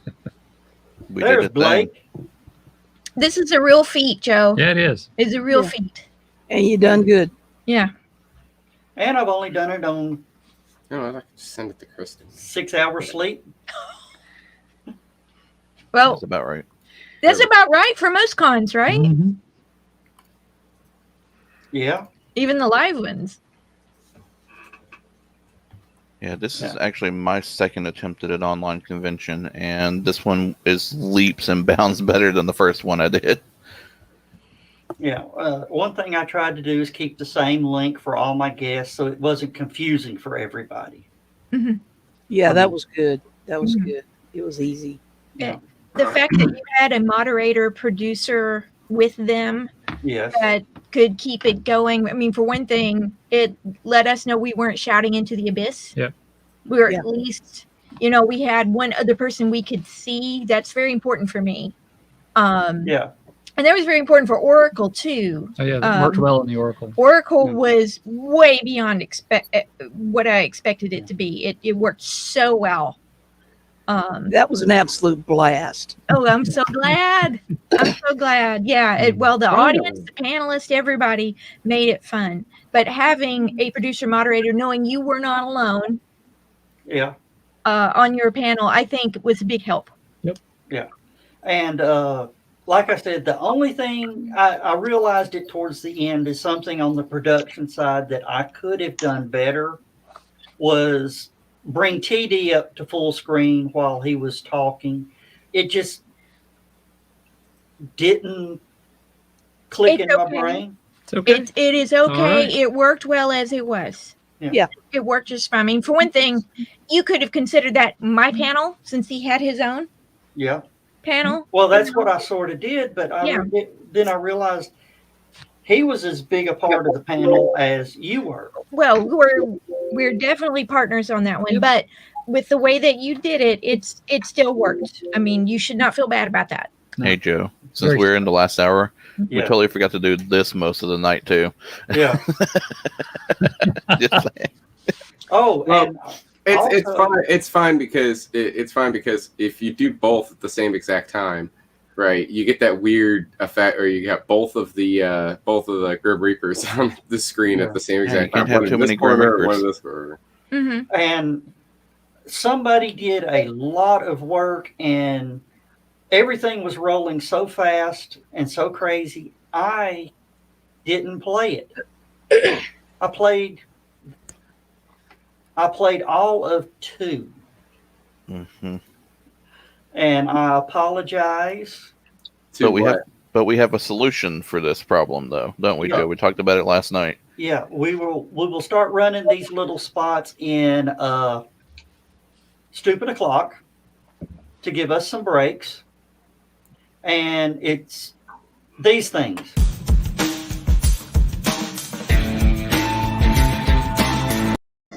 I am so sorry, but Wait. How many of those did you play? 2. I played 2. Okay, and those were I did see them. I did see the 2, and I was curious as to what happened to it, but I figured. But we'll You play know- it throughout Stupid you know what O'Clock you're and doing. Stupid After Show until they're complete to pay off our debt to you. Yeah. Oh, I'm fine with that. That's fine. As long as things worked out for you guys, I'm cool. I did that to give you something to work with. Yep. And my feeling was if it did not fit with whatever you're doing, that's cool. No, what happened is a lot of the rendered videos Mhm. that I planned pushed to the ether. Okay. So, just like Skunk's been having video production issues all weekend, trying to make up stuff. No, my video production problems were absolutely the opposite of what you're talking about. My video production problems were because let's be completely fair with the kind of videos that I make, with the kind of stuff that I do, right? All right, you got to understand. Okay, I'm doing quarter-mile drag racing in a Yugo because that's about how much this computer costs, and I've got it doing high-performance stuff. I really need a better computer. So, I have a PayPal. Just kidding. Sponsors. And D&D, come up. officially, I just closed the green room. I have a game plan towards getting a new computer. I was talking to a buddy about it the other day. They were like, "Yeah, that sounds like a good idea." I just have to get some other expense-related stuff taken care of first, But Then you'll be a powerhouse. well, I hope that has nothing. My personal issues have nothing to do with bitching at Joe Dog. We need to get back at bitching at Joe Dog. Joe Dog. Joe Dog. You told me that you wanted me in that damn radio play, and then you replaced me with somebody else. Yeah, well, it was a screw up on my behalf. I'm sorry. I didn't realize I had said that, but we'll make it up to you. Trust me, I'm going to try to find a bunch of public domain stuff or cheap stuff. Joe's gonna make it up to me by making me do twice the amount of work at HallowCon next year. Exactly. I mean, it's not like I overworked you this weekend. Oh God, no. I'm dead. Blake is the hero of the weekend is Blake. Blake is definitely the hero of the weekend. Well, Blake and Heather. I just made up questions on the fly. That's easy. And Well, let me tell you, you guys were great. The behind the scenes production crew, and you weren't always behind the scenes. No. You were awesome. You made this con work. I appreciate that. And I want you to know, since we've been coming to HallowCon for several years now, we know how hard you guys work to set it up. And this was just as much work, just different work. Yeah, it really is different work for this. Yeah. I want you to know we appreciate it from the bottom of our hearts that you worked this hard to make this happen so we could give the Rona the raspberry, as I say. Yeah. And say, you're not going to stop us from having our fun. We are going to adapt We're going to find a way to be together, and you guys worked your butts off to make that happen, and we appreciate that from the bottom of our hearts. I'm going to use a term that TD will understand. Semper Gumby. Steph knows it too. Yeah, that Yeah, I mean, thanks and that's all of what y'all we did. for doing a great job. I wasn't as much behind the scenes, but I was trying to keep comments and questions flowing during the program. Yeah, and all of that was useful. I'll be honest with you, it really was a nervous moment when you reached the end of what you were prepared for, hoping you would have that flow. Yeah.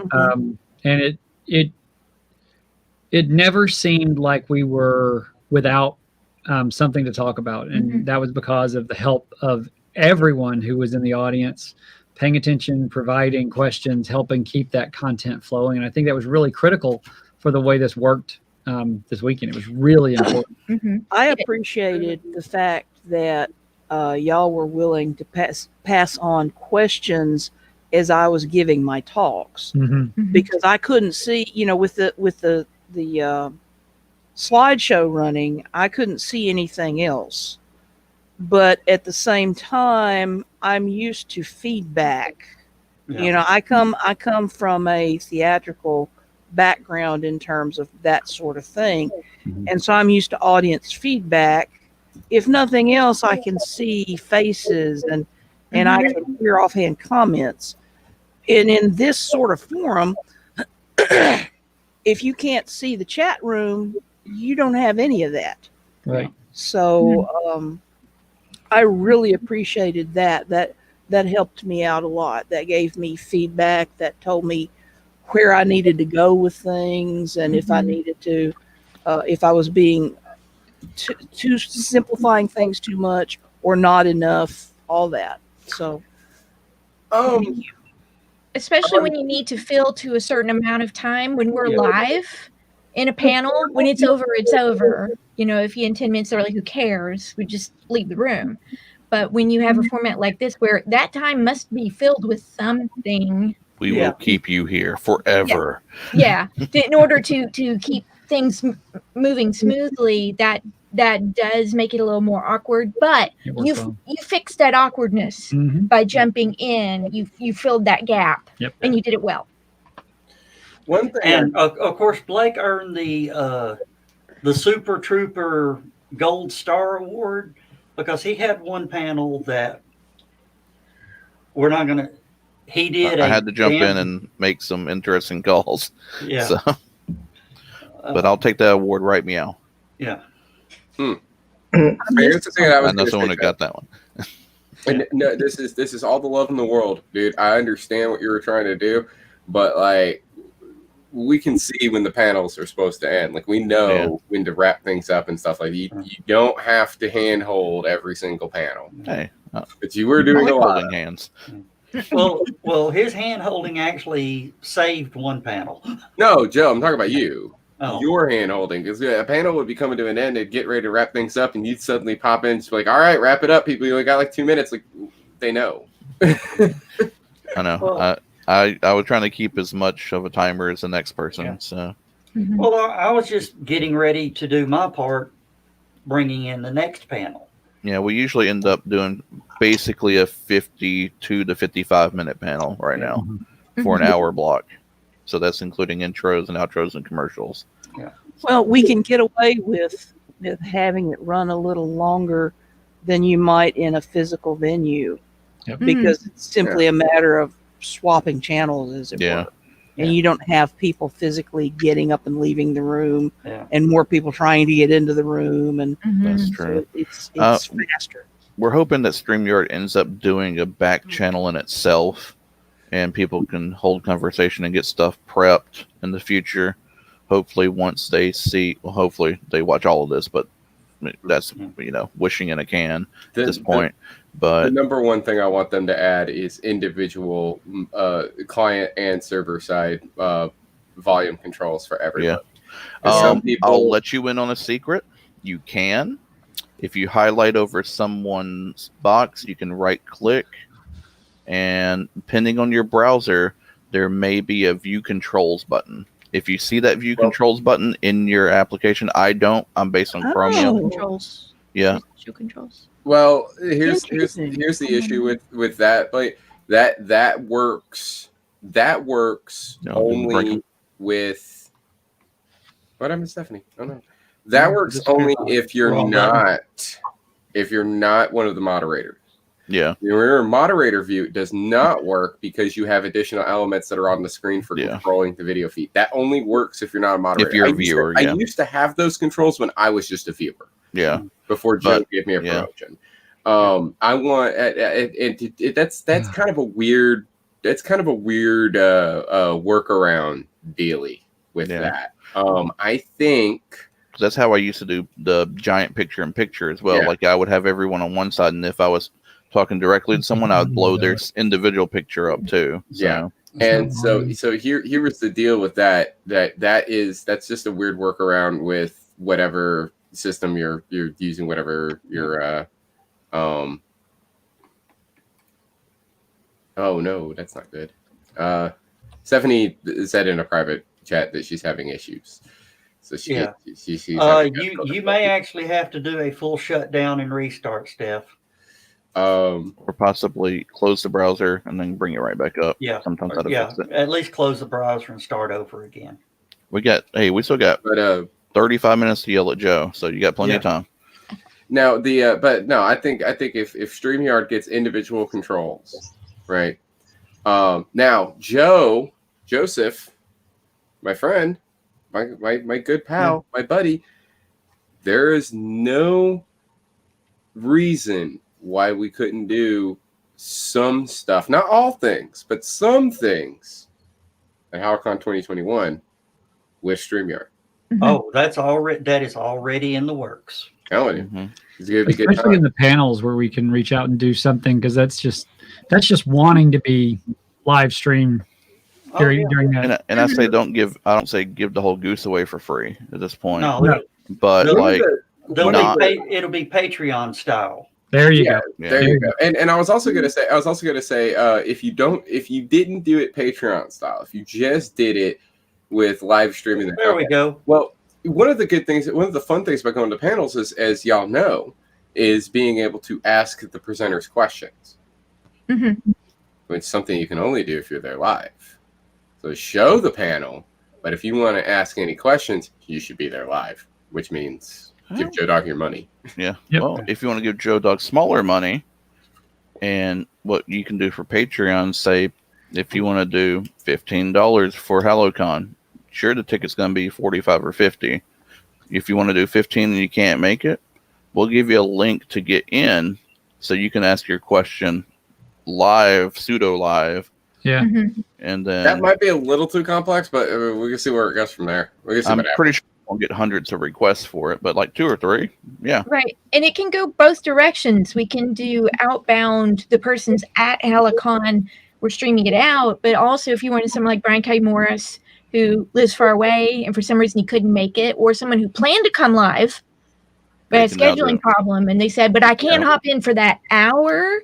You could do a remote. Yep. Yeah, you can do a remote and stream into the panel room and broadcast that out. So it can go both ways. When I went to Fanboy Expo several years ago, Leonard Nimoy was supposed to be there, but he couldn't show up because he had a health issue at the time. Pneumonia. He had come down with like pneumonia or something like that. So they live streamed him in. It's the first time I'd ever seen that done at a convention. And of course, there at Fanboy Expo, though, they did it hardcore. They had like a projector in like a theater room. And so Leonard Nimoy was like, 12 feet tall. Amazing. And the only way you need them. With this system, we could actually voice, with the microphone, the remote panelist can actually hear the question, not read the question. Yeah, because you could have you could have just a producer link popped up and have active mic and active speaker and everything. Yep. Oh, well, here's the thing. I mean, guest remoting in, we don't even have to broadcast that. Sure. I mean, we just use like we did the green room. True. Bring them up full screen and camera on top and go from there. Mm-hmm. There's all sorts of options. Mm-hmm. So, and then just use a microphone, wireless microphone. But yeah, that's some of the stuff that we've done. We got some comments in. John Gibson Blender said he's had a great time. He's been in the shop working on the next creation, and had the show up and running, and he had moonshine. That's not fair. And Carl says this is fun. He says usually you come home from a con with sore feet and con crud. Not this year, baby. Not this year. Yeah. You can't blame HallowCon on con crud this year. Oh man, there was one year during Oracle, I lost my voice. I remember that. Yeah, Ruth will remember that because I had to do the trivia game Yeah. the next day. Yeah, I couldn't talk above a whisper. It was awful. So Ruth, thankfully, thank God for Ruth, stepped in and read the questions for me. But yeah, it took it. I got con credit in the middle of the con. I remember that was it was heartbreaking, but also adorable to watch you try to continue to host the panel. Why did I do this? And Carleen said, which is also known as Aunt Donna, with Carl Whitzman. She says, many kudo, Joe. Thank you so much. Thank you. And then Spooky Dudes Podcast says, we all miss the physical con, but y'all did an amazing job, and I'm proud to have been a small part of it. Thanks, Joe Dog.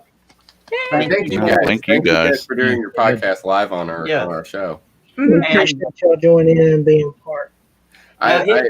Here's what I'm going to do for Corey's. I'm actually going to be downloading his segment, and I'm going to clip out his audio and send to him, and he's going to use that audio for a Patreon-only podcast. Cool. Works.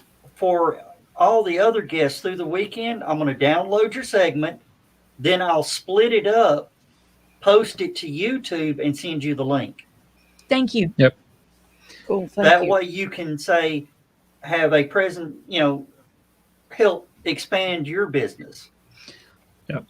Yep.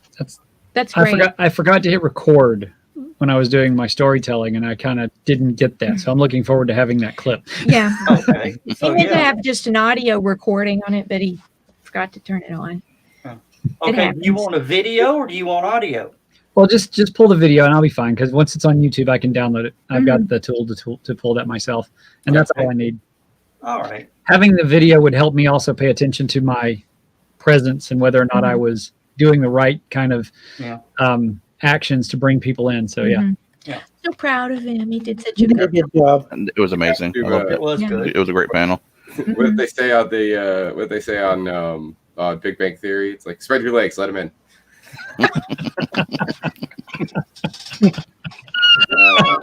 Oh, she's gone. And we broke her. And There there it it goes. Yep. Giggle snort. It wouldn't be a HallowCon without a giggle snort.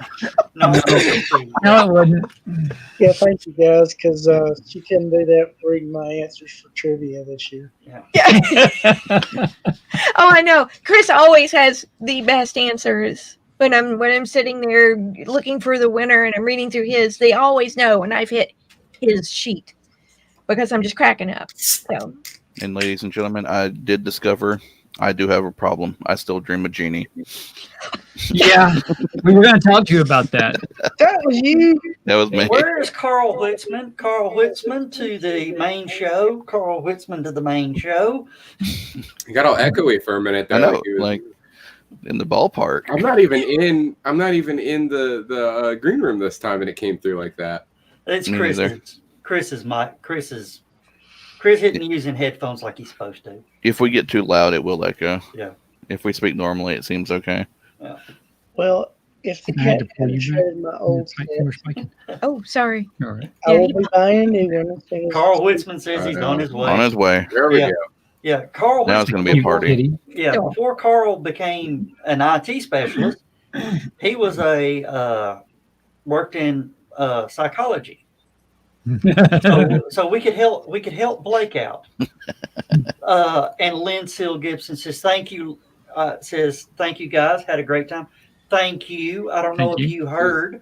I'm going to be downloading the all the videos of everybody, and I'm going to cut them up into individual panels and post them to our YouTube page.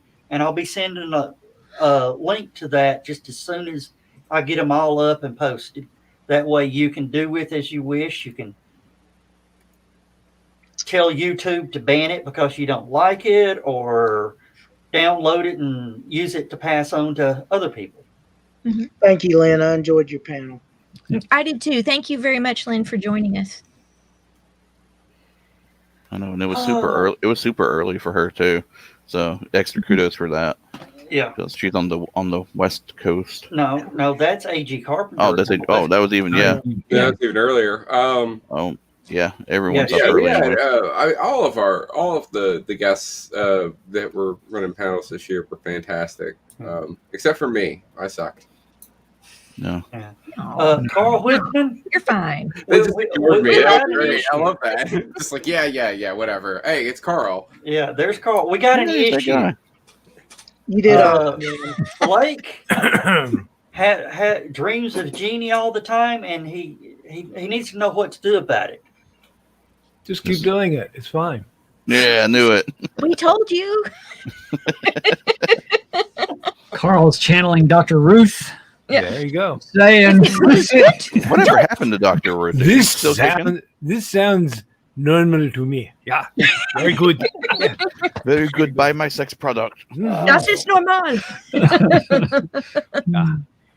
Yeah, you had really good guests. I was just typing that in when Joe Dog says get in here, and I'm like, oh crap, okay. That really helps a lot. I just want to point out, in case y'all didn't know, Dr. Ruth is still alive. She's 92. Yep. Dang. Wow. Learned something new today. She beat out Sean Connery. The first time I ever saw, or first time I ever knew about Dr. Ruth was because Quantum Leap did an episode about her. Sam leaped into Dr. Ruth's body, and so while Sam was having to be Dr. Ruth on the radio, Al was getting a therapeutic session with Dr. Ruth about his use of words like gazangas. I remember that. One of the best episodes of the show. Yeah, my first experience was with Dr. Ruth was the Arsenio Hall show because she was a regular guest. Mm-hmm. You remember when Jason was on Arsenio Hall? That was awesome. Mm-hmm. Mm-hmm. I remember in high school and college, Dr. Ruth was a big thing. It hotter. That's where I got a lot of the stuff I was doing with, it was that plus just general fursuit stuff. Was what I was doing during Stupid O'Clock with the miming. But a lot of it was just like staring at the camera and tilting my head and stuff, or things that I got from that Arsenio Hall interview. Oh, yeah, she had her own show for a while. Yeah. I don't remember what the title of it was. Maybe the Dr. Ruth Show or something. Dr. Ruth Show. Of course, now it's Dr. Drew. Oh, Dr. Drew, yeah. It was Donna sneaking in the con suite for food. Oh, okay. Yeah. Blood sugars. Well, take what you need because we're not taking it home. When he Stephanie got that, didn't you? I did. A true con person knows you hang around till the con suite closes. And then you take everything home with you. You can take everything you can get. You don't have to save buy on groceries for the week. Now, speaking of things, Joe, obviously the convention is going to be ending in about 27 minutes. So how's this dead dock going to work out? You going to order everybody a pizza? Didn't you get the DoorDash code? Oh, coupon code, I pay my damn self. Oh, okay. Oh, there you go. Buy your own pizza. As always, Blake's right on top of it. That almost came out his nose. Actually, I was gonna say what Joe could do is he could be like, certainly, for verification purposes, I am going to need everybody's debit card information and the CCV and the expiration date. Exactly. And sure, you'll get your pizza. Yeah. Best part, Joe, no breakdown. I do have to say, it felt very good this year. That's your fault. You know how long it's going to take you to take that down?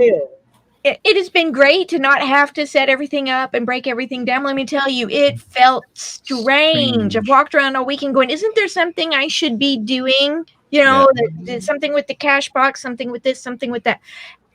I didn't know what to do with myself Friday. I'm like, I should be packing up. Mm-hmm. Yeah, it felt weird sleeping in my own bed every night. It really did. It felt good. Well, yeah, exactly. Just to make y'all feel better, I slept right there in front of the banner. Well, because he had to be up every 4 hours to reset the streams. Bless your heart. Yeah, he pulled my role. Usually, I'm the one who sleeps in the office floor and gets everything set up for the morning. My bed's right there, so I was fine. And last night I had real good fun. I woke up with a Charlie horse in my calf. Ow! Jumped straight up. Yeah, jumped straight up, bottom my blood pressure, and I was laying down again. Oh. Joe, we need to get you potassium pills and shark oil, the shark fin oil, to fix that. Yeah, seriously. It just Those are painful. And Carl, how dare you? You poured her candy. Oh, look at that. You almost put her down for the count. Oh, you got to take care of your sugar, honey. Yeah. Take care of your sugar. Yeah, she has to monitor her sugar all the time. But if she had the treats in there, that blood sugar would be 300, 400, you know what I mean? So she says, here, take this candy and hide it. And then bring it to me when I need it. Well, this time she came looking, so that's not a good sign. Okay. I have another complaint. I have another complaint for Joe. All right. And this one is less important than the others, but I do want to bring it up. The next time I'm supposed to send you panel ideas and I don't send them, let me know. Then they just sit there in my drafts folder. Oh, no. I was wondering why you kept saying that I didn't send any panels in. And I was like, yes, I did. I sent 3. No, apparently I didn't. No, you didn't. Oh, and you just hit send now, and it'll be fine for next year. Yeah. Now, at the risk of getting, my staff completely leaving me here, who would be interested in possibly a spring virtual and HallowCon in person? Only nice. Do what now?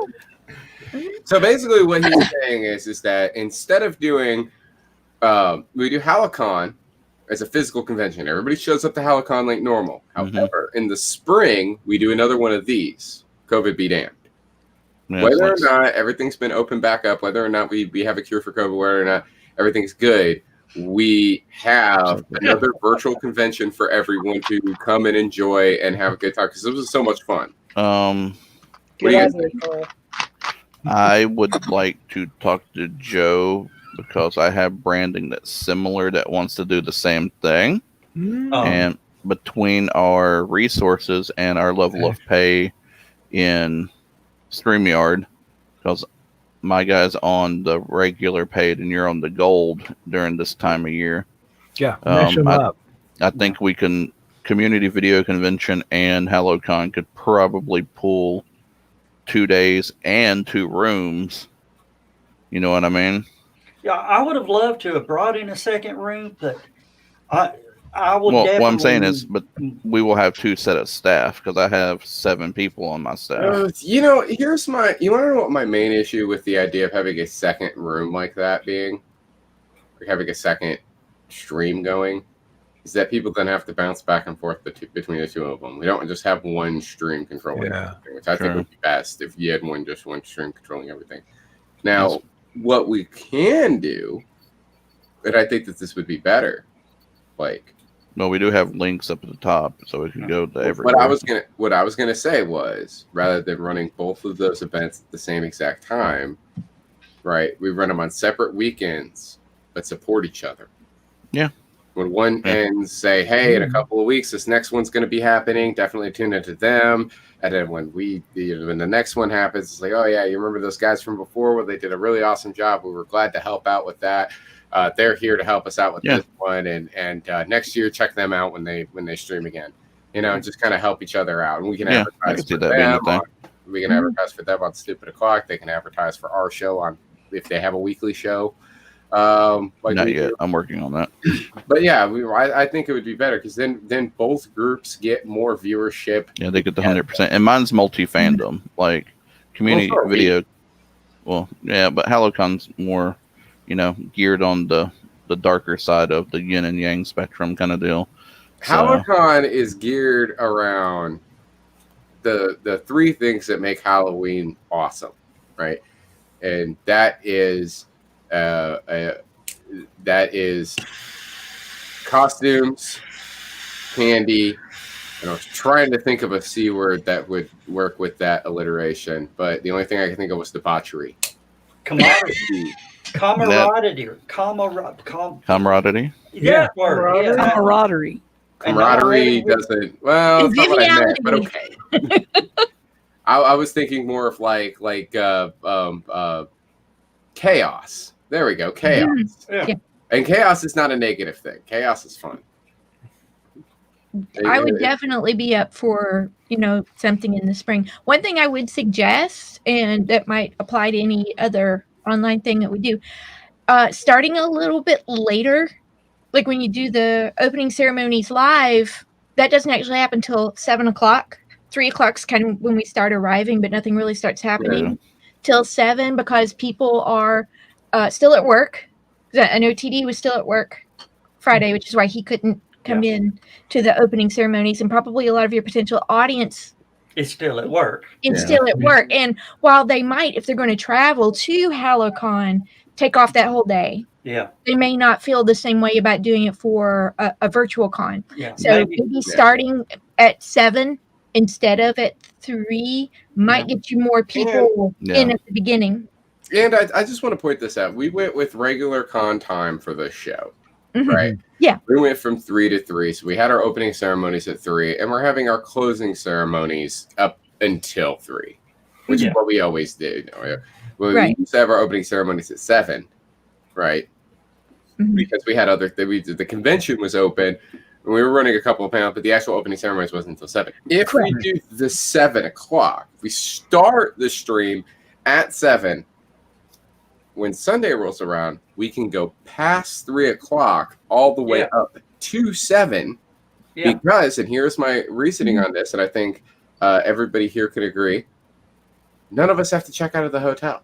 Yeah. None of us have to pack up our bags. Yeah. None of us have to break down anything, so we can all stay till 7 o'clock. That's true too. Yeah, like you said, see, I'm still thinking on physical con. Oh yeah, physical it's muscle memory. But we can adjust it for the virtual because physical has certain needs that are completely left out of the virtual, but the virtual has needs that don't necessarily apply to physical. Yeah. If people are not necessarily taking that time off on Friday, to start. So we might get more people in at the beginning if we just push it just a few hours, and then you have a few more hours on Sunday.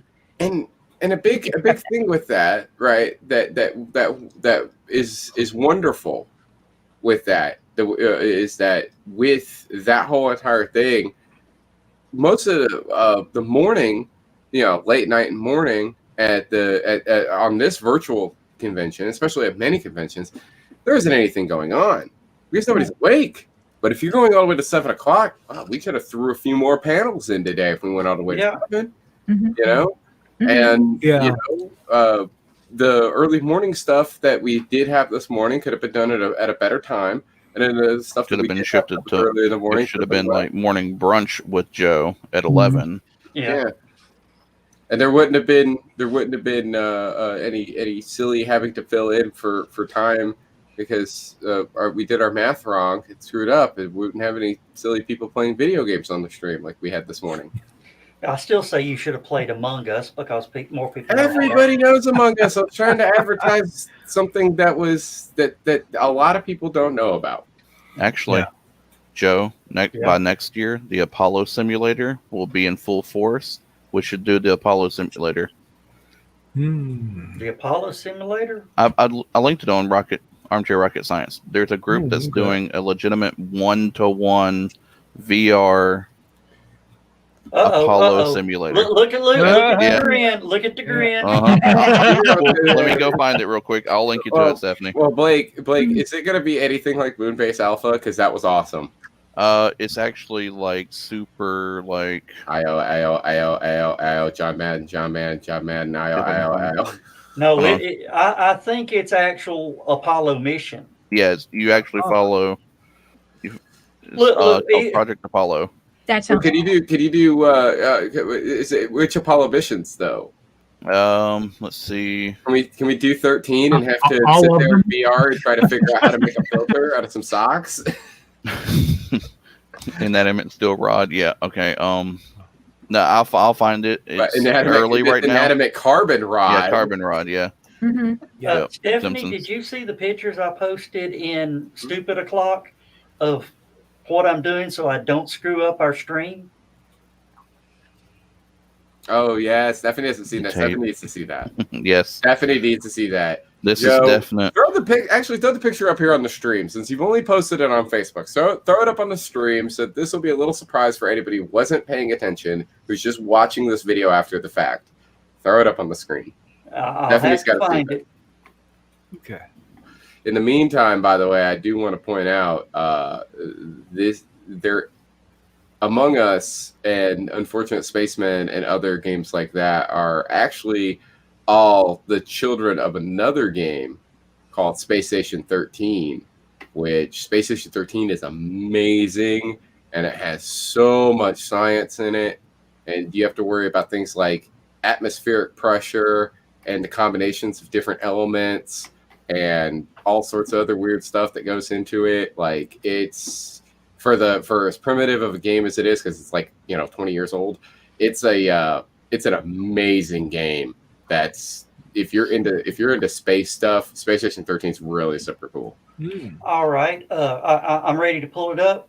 Stephanie, the first image you're going to see is the upper left-hand corner of my screen where the tab of StreamYard is. Mm-hmm.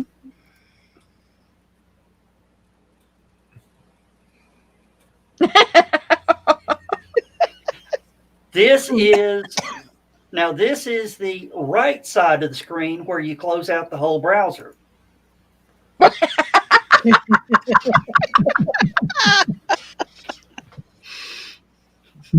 Okay. Yes, I watched Apollo 13.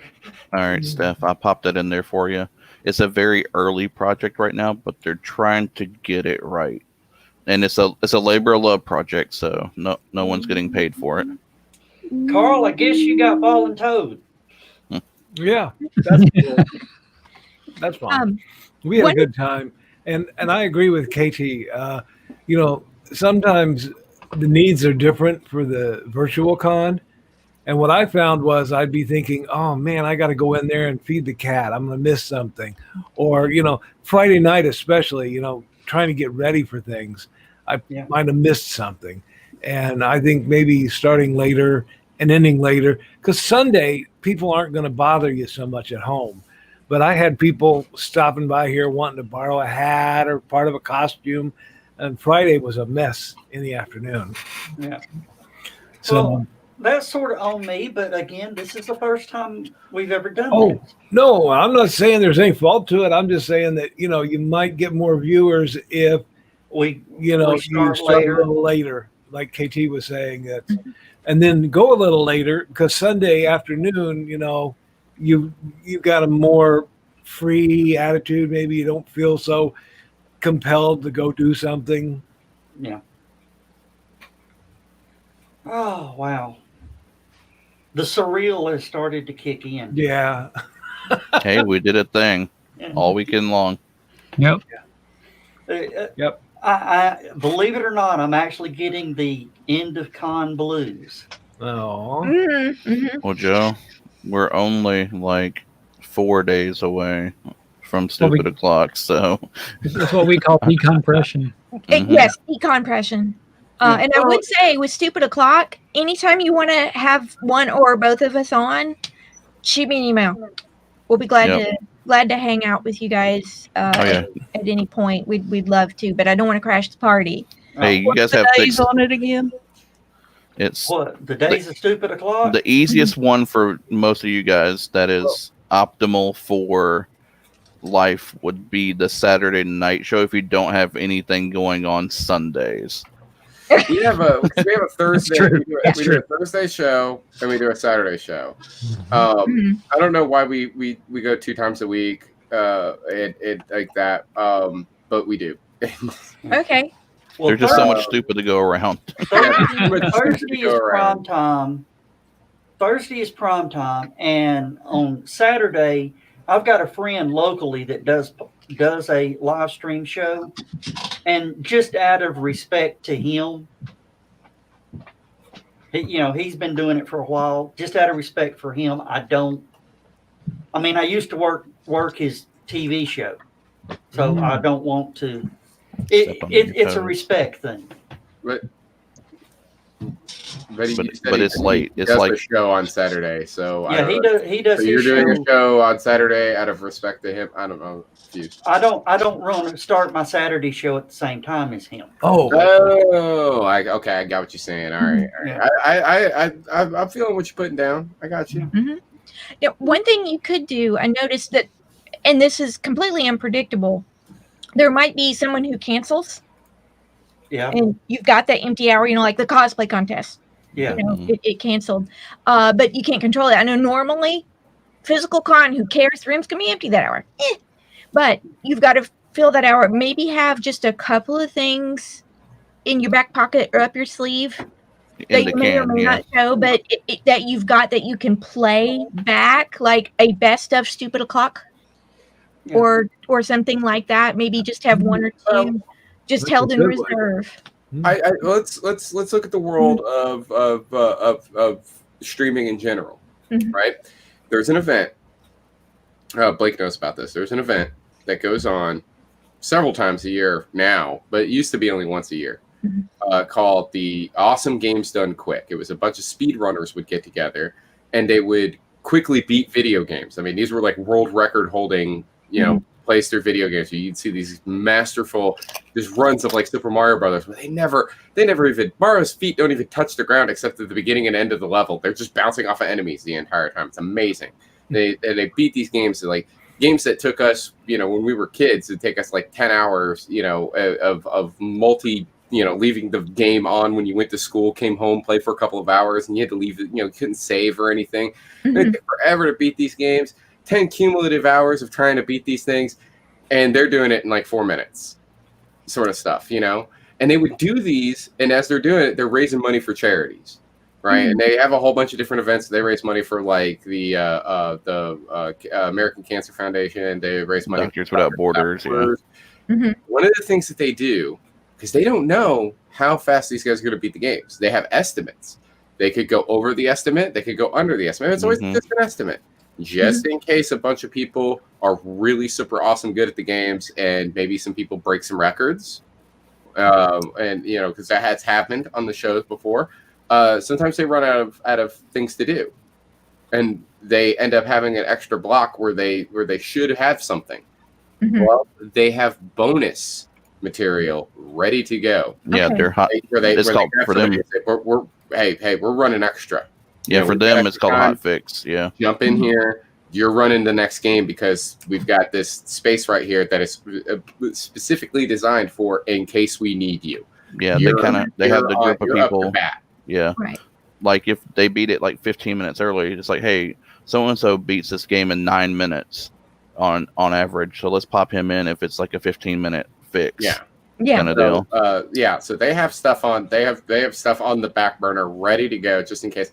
I think in the future, if we do this again, which we're planning on doing it again, if we do this again, We just need to have some stuff ready to go. Maybe it's not our regular guests who are ready to go.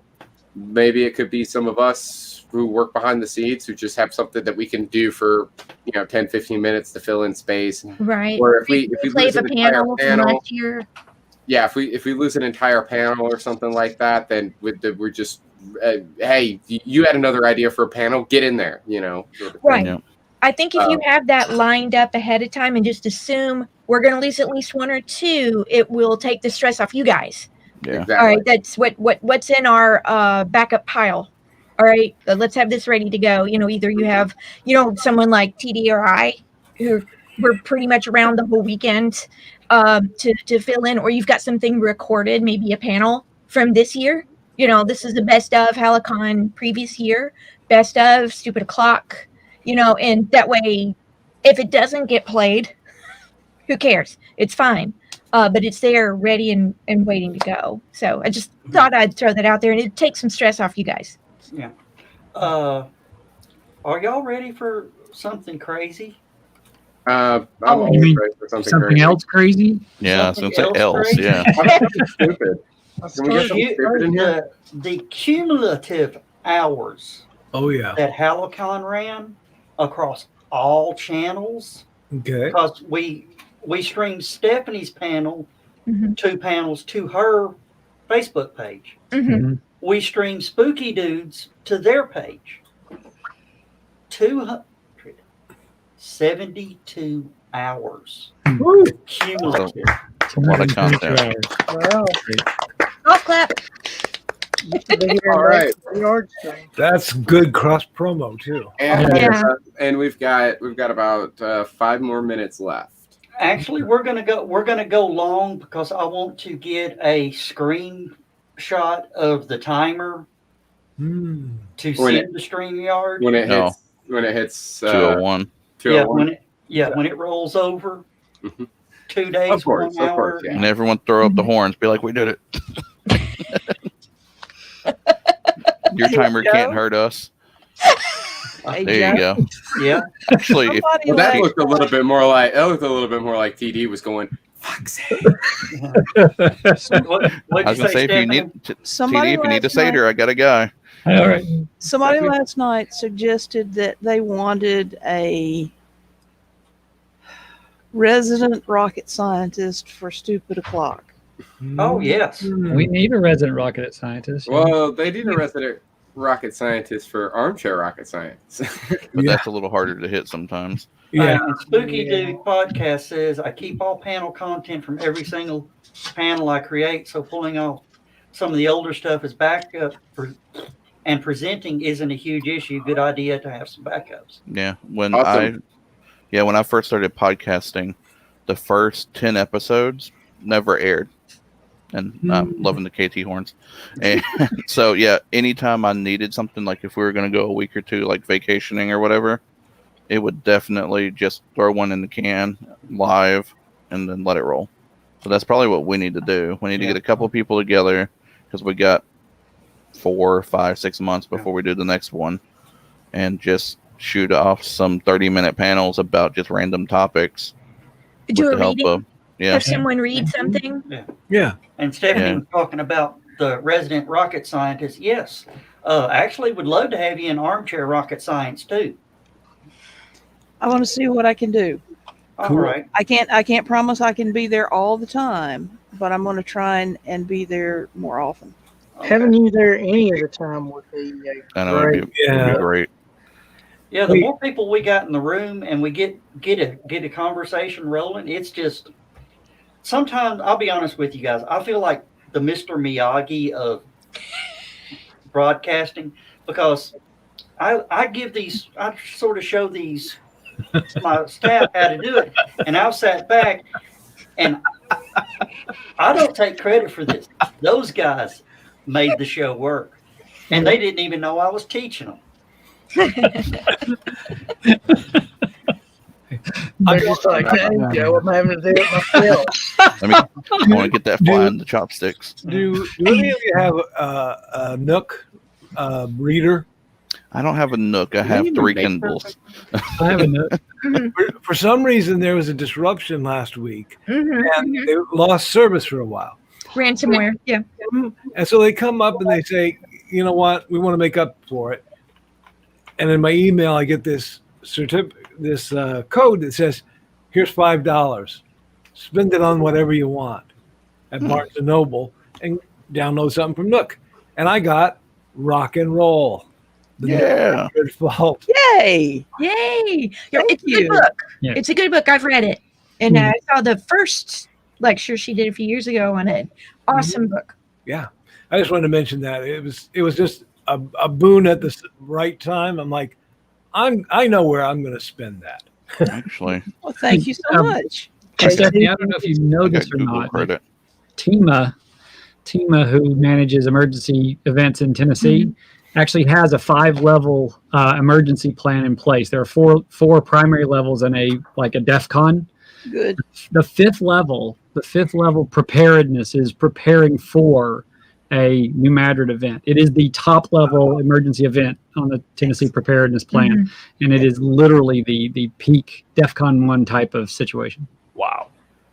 The thing of it is, yes, you've got these governmental organizations that are preparing. Yeah. But the average person doesn't even know it's there. No, you're right. They don't, and that's a terrifying thing. Yeah.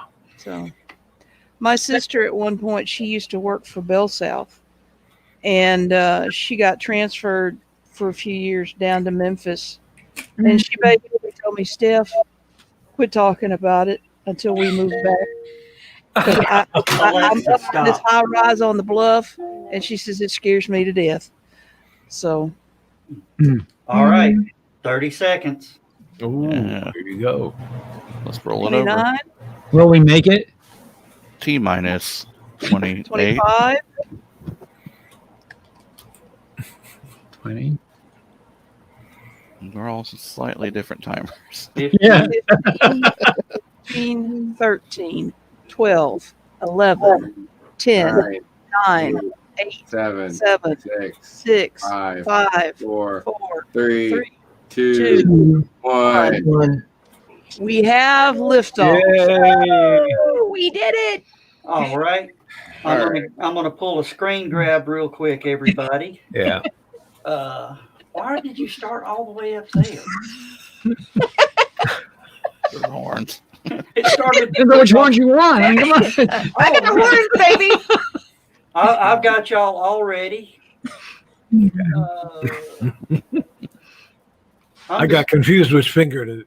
I know, right? All right.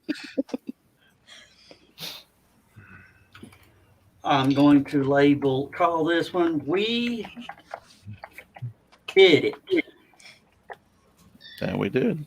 KT, that helmet reminds me of. Do you remember the movie Adventures in Babysitting? Yeah, the little girl thought she was Thor. Yeah. Yeah.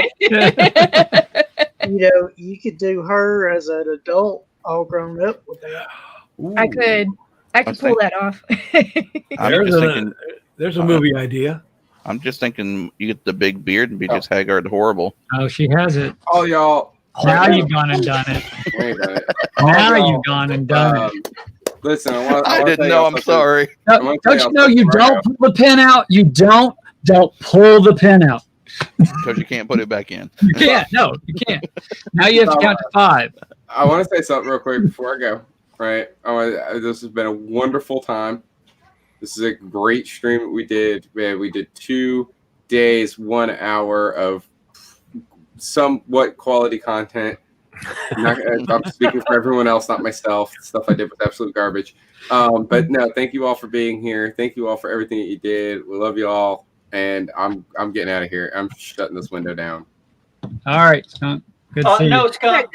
No. What? Why?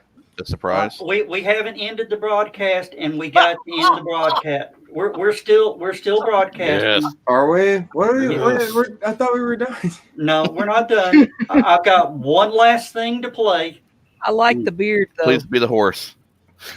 No, It's yarn. Not, it's not. No, it's more important. It's more important. This weekend was for Nova. Thank you. We miss you, kid.